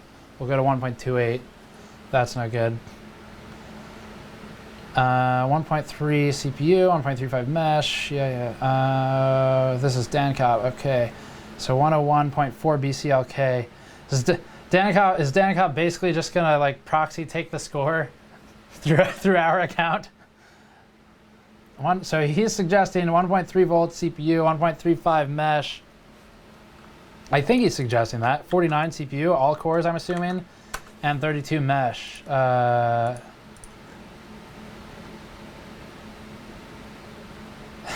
Buildzoid, the settings DanCop recommended sound good. Okay, well, let's try them then.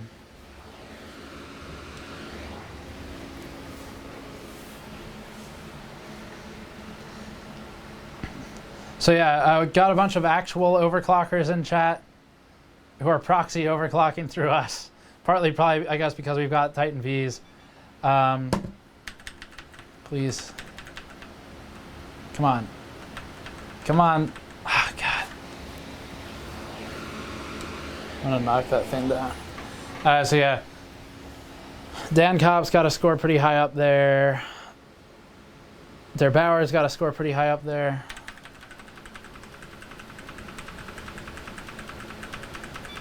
DanCop with the long range record hack. All right, so I believe his suggestion was 49 all core. Come on, why does numlock turn off? 49 all core, and let's see, 1.35 mesh, 1.3 on voltage. Yeah, we probably do need 1.3. We might start running into thermal limits at some point. What were the other suggestions here? 1.35 volts mesh and 32 mesh, 101.4 BCLK. 32 mesh we're already at. 101.4. And What were the other 1.35 volts mesh? Voltage mesh.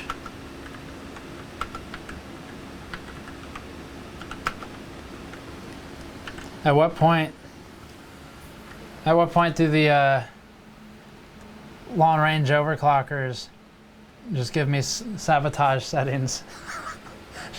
just kill the system. Do you have push pull on the rads? I do not, and I don't even have a very good set of fans on there. We have the NTXT fans on there right now. They're decent, but not for this. So those may have to go.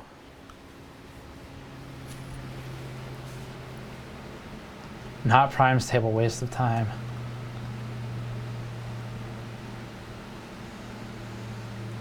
Yes, we are definitely about time to break out LN2. Postcode. Post beep happened.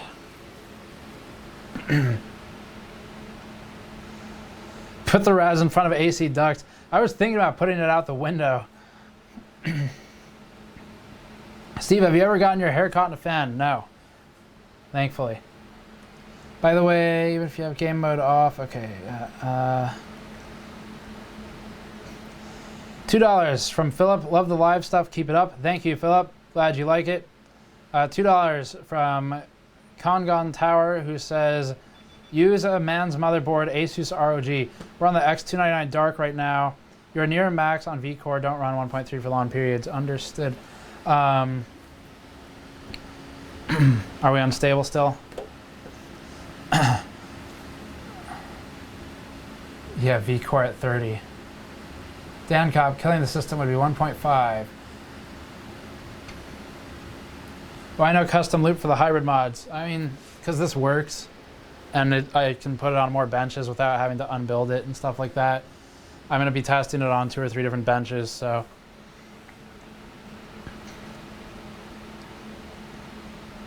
Stick the rat in a bucket of ice water. Yeah, that would also help out. So we're unstable. What are thoughts here? Voltage stability? Shouldn't be thermals. We're not even booting. Can we rename BuildZoid to Help Desk on Discord? Poor BuildZoid. I did not accidentally do 101.25. It changed it to that. Dan Cop, test physics first. If it doesn't run, go for 1.38 volts mesh, 1.35 core. What if it's not booting? 1.38 mesh, 1.35 core if it's not stable in physics. Okay. These need to go.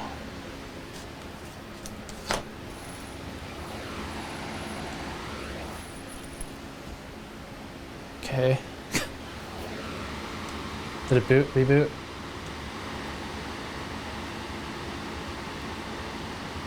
Let's go. Thank you.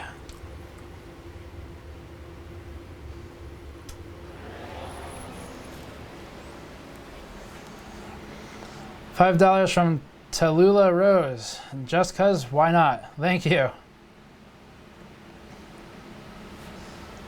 Let's see. What's the best bench you'd recommend? Open bench table's not bad. I'm using something from High Speed PC. It's like $250 though. Damn it. Sorry.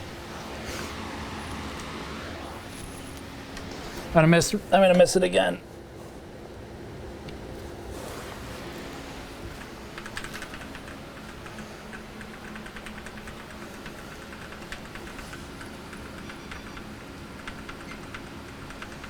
What is the outside temperature there? I don't know, probably like 30 or 35 or something. Okay. What's Dan Cop saying? System speed won't help that much. So, yeah, I mean, what do we do at this point? We lower the settings a bit. So we're at 32. Mesh could use some work, I guess. So we were doing 30. We were doing 50 on the first 2 cores previously. I think having trouble with stability. Got to do a safe boot. And we were doing 48 on the others, I believe.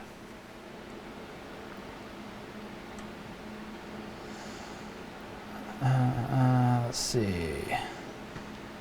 On the 14 core, I can't go past 1.385. That's build Zoid, okay.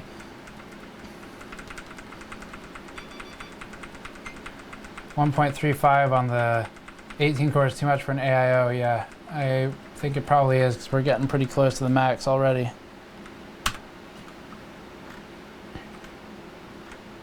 Okay, all right. So BCLK back to 100, that might be a reasonable suggestion.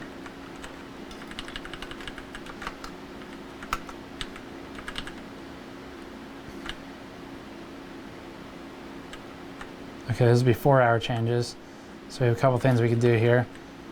We could try 49 on all. We can go up to 1.3 or 1.28 maybe. Just do 1.3, see if it's stable.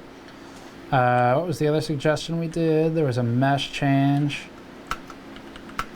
1.35, I think. 1.35. And we can, what's our mesh ratio? 32? 32. Here's our memory timings. Anyone wants to see those while I catch up on chat for a second? Okay. EVGA BIOS interface looks cool. They've improved it a lot. They really have. 4.9 gigahertz to stable. Okay. Could you use OBS? Yeah, I mean, we were using OBS, but it has problems with when we were crashing, we were having trouble getting it back without unplugging stuff.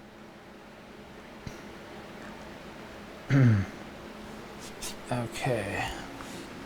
You want to take a break? You want to lock the camera and go grab a drink or anything? Okay. So we're just going to try this. Can't do this forever, but we'll see how it goes.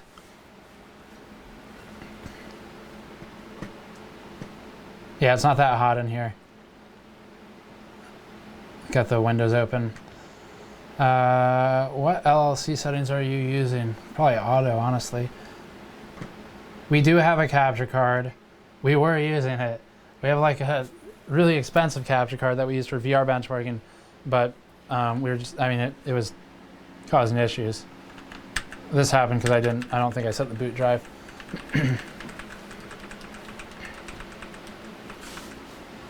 Okay.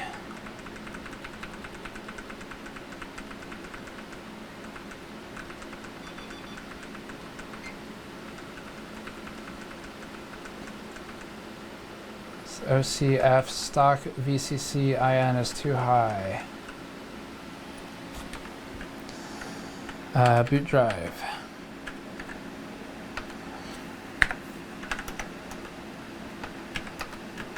Okay. 1.38 mesh. Well, let's see if it boots first. It didn't boot because the drive was incorrect. Single GP record, correct. I mean, we're not going to get first. It's not going to happen. But right now we're basically fighting for 7th. We're in 8th. Run 2 volts V core. I don't think so.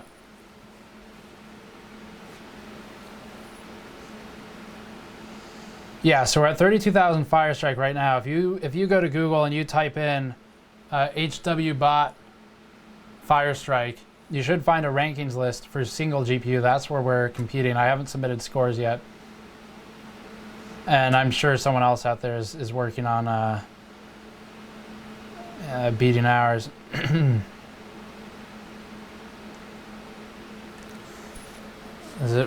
Let's give it a second, see what it does. We can do 1.35 mesh or something too. Current system wattage isn't very high, it's not doing anything. Do we blue screen? Yes. Machine check exception. Cheers for Sunday Arvo entertainment. Sydney, Australia. From Glenn. Thank you for watching.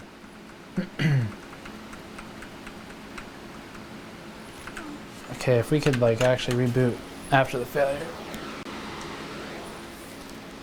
Okay.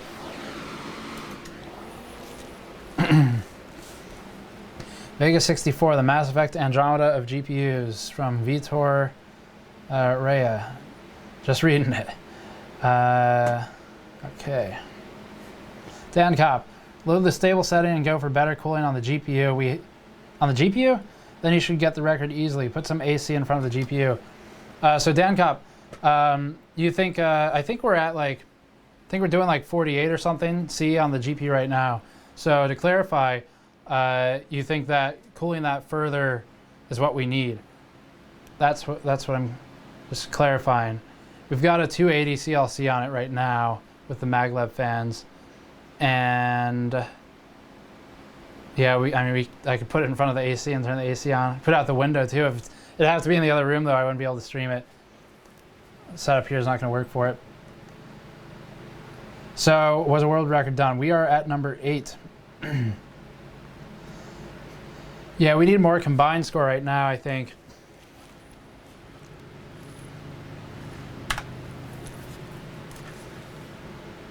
I think we're pretty much getting towards the end of it.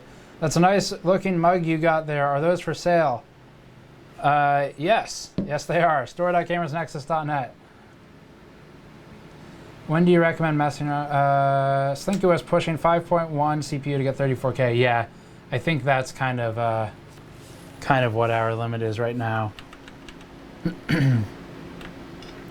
It's hard for me to keep up with chat though, so I may have overlooked some comments.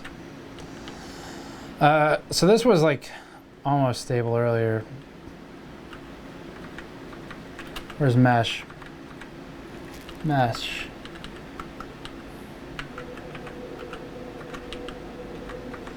And 1.3. Okay, increase those.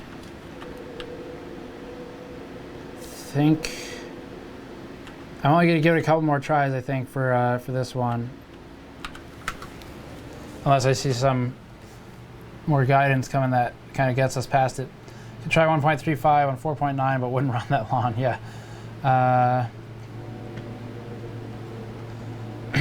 Yeah, that's not a bad idea. 5.0 core 1, 4.9 core 2, 4.8 on the others. This card, so someone asked, this card is 110 teraflops, right? That's kind of marketing. So this thing has tensor cores, it does like FP16 and stuff like that, on boot drive. And so 110 teraflops, that number was about the, I think about the machine learning performance of the TensorFlow processing. So that is not accurate for floating point 32, which is what you'd be comparing against if you compare those numbers at all for gaming.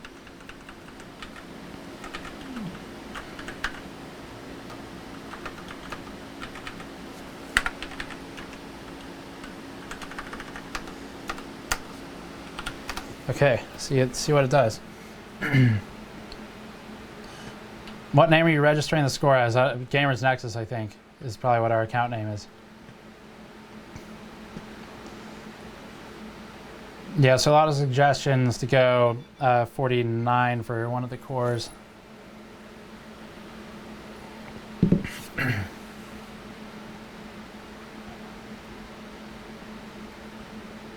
No shunt mod yet on the Titan V, that's correct. What was that? Light? Razor thin? Okay, I think we're gonna have to drop core 2 here.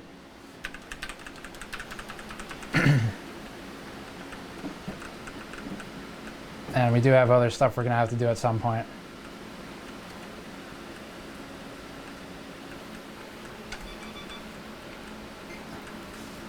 Got it, but now Tiger. I got you.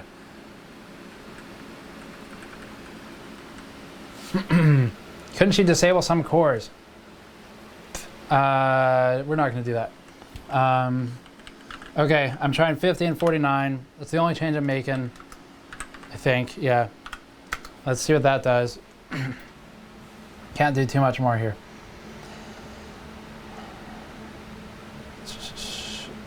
Are you surprised at the timing of Volta? People thought NVIDIA would hold it off for a while. No, so Volta, when it was shown on the roadmap, it was shown for end of 2017, I believe, which they did. Or maybe early 2018. And so I'm not surprised by it.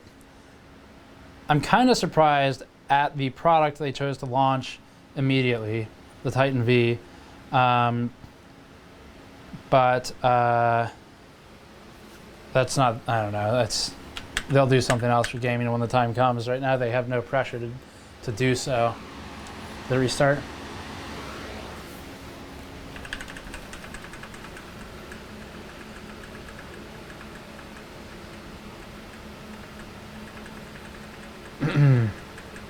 Let's try mesh ratio 31.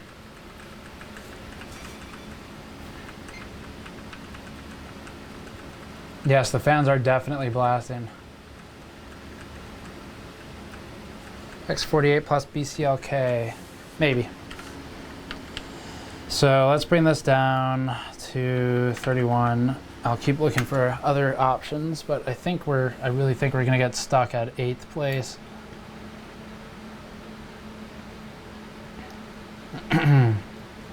Let's see. Yeah, international shipping on the mugs is high, I know. It's what happens when you're not a retail outlet. We're not a retailer. So unfortunately, we just kind of get stuck with whatever the shipping companies give us.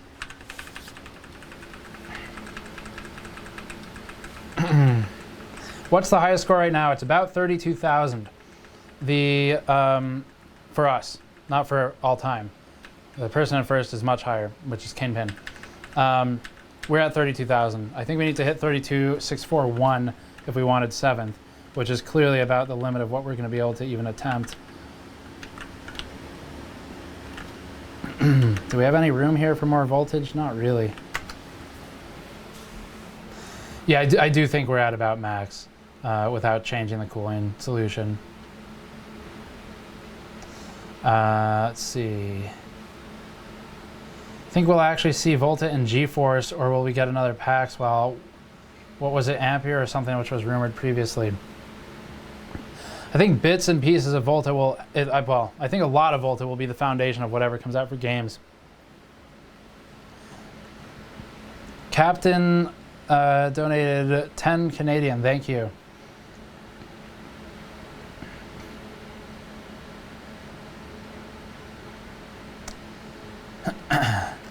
Are we booting?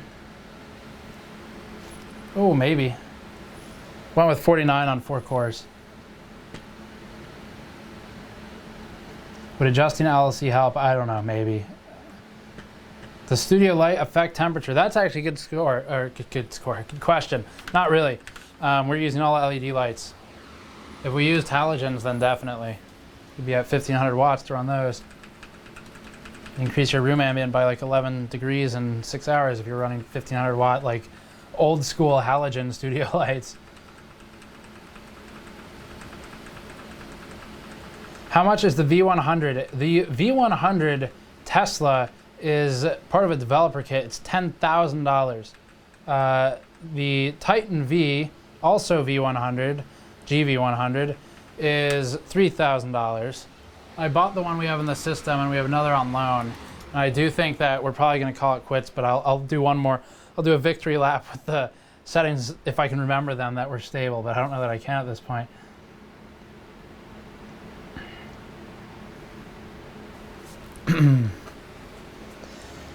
Let's see, mesh on auto. Add more sticks of RAM. I'm not going to do that. I think, yeah, I've kind of explained that situation a bit already. We might be able to, but I mean, what do we even have for memory in here? 16 gigabytes. Getting to a point where I would need to get some different hardware cooling or something. Okay, so I think this was stable previously. And 1.3, okay, we don't even need that, I don't think. I think we did that. And then vmesh we had on auto, which we can just put it back there if we're just doing like a one more test type of thing. Oh no, wait. Boot drive. Okay. So we're gonna have to reboot and come back in to get that. I did load the profile, but we have a different, the profile is not stable. Quad channel doesn't really help Firestrike much, if at all, BuildZoid says. The board can back up settings, and I did load them. But we also overwrote that profile with one of the other ones. But I remember most of the changes, so. Oh, did I save the stable one? Okay. Which was 50, right? Wasn't that 50? I don't know if that was stable. They're saying I saved the stable one. Okay, well, whatever. Let's do this.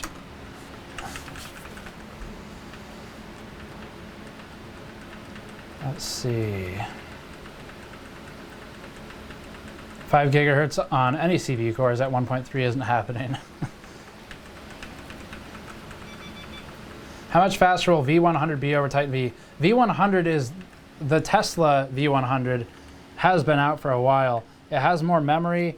As such, it has a wider bus for the memory, so it's got more memory bandwidth. I'm not sure about the core clock. I don't think that's too different. It has the same core count.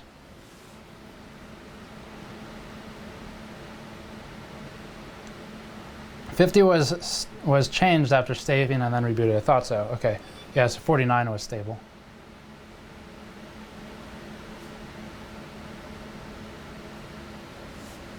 How much of a jump in performance will the next gen cards will really be? Say what's 48 with okay, got it. Gotcha. So jump in performance, I mean, we were seeing anywhere from 4% to 40% increase on this card over the Titan XP. It depended entirely on the game. We have a benchmark video up called Titan V Gaming Benchmarks, if you're curious. And that should answer the question. I would suspect that next generation would largely follow that. I will tell you now, I'm almost confident that NVIDIA is targeting an improvement specifically in asynchronous compute applications and DirectX 12 and Vulkan lower level APIs. They are looking to gear up to compete where AMD presently does compete very well. And you can see some of that in our benchmarks we've published. Only difference now, oh, that's right, we have a different Uncore. Yeah, we can change that. Man, but now Tiger's on point this whole time.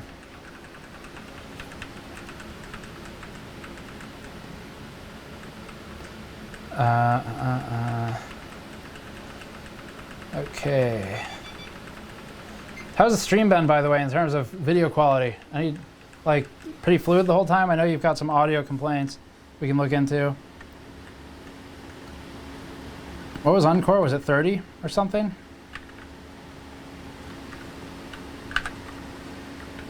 vmesh, we put to auto. We could increase that again. I don't know where we were with this. Let's do 31. Mesh was at 30 in last stable. Okay, that's what I thought.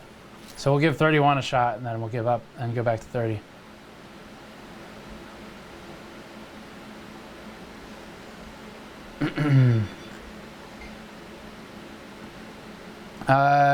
Glenn.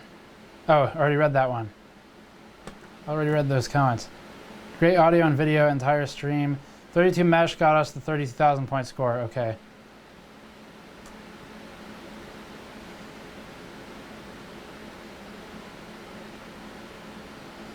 No real drops frame complaints. So apparently, yeah, I don't know, something's obviously different. I should have saved a separate profile. But let's just get into Windows at this point and pull up the score. So 32,000, I think, is where we're stopping. Great to be an AU Tiger. Gotcha. Gold? AU as in gold. So we're just gonna boot. Let's do, come on, wake up. We have 48, and I think it's the 30 that, no, I don't know. Buildzoid says 32 is what we use, so. Okay, let's see if that boots.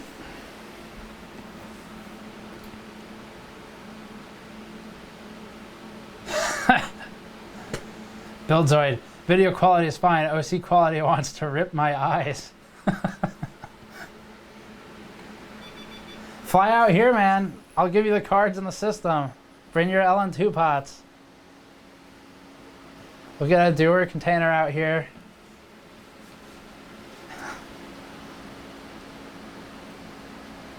You're welcome to have at it.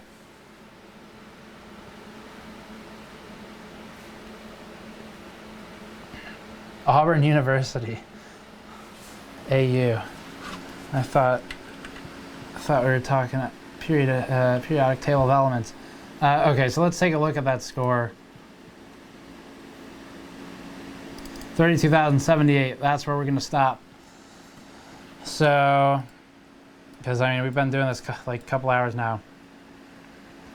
So our settings, 32,078 got us 37-ish, 36.6.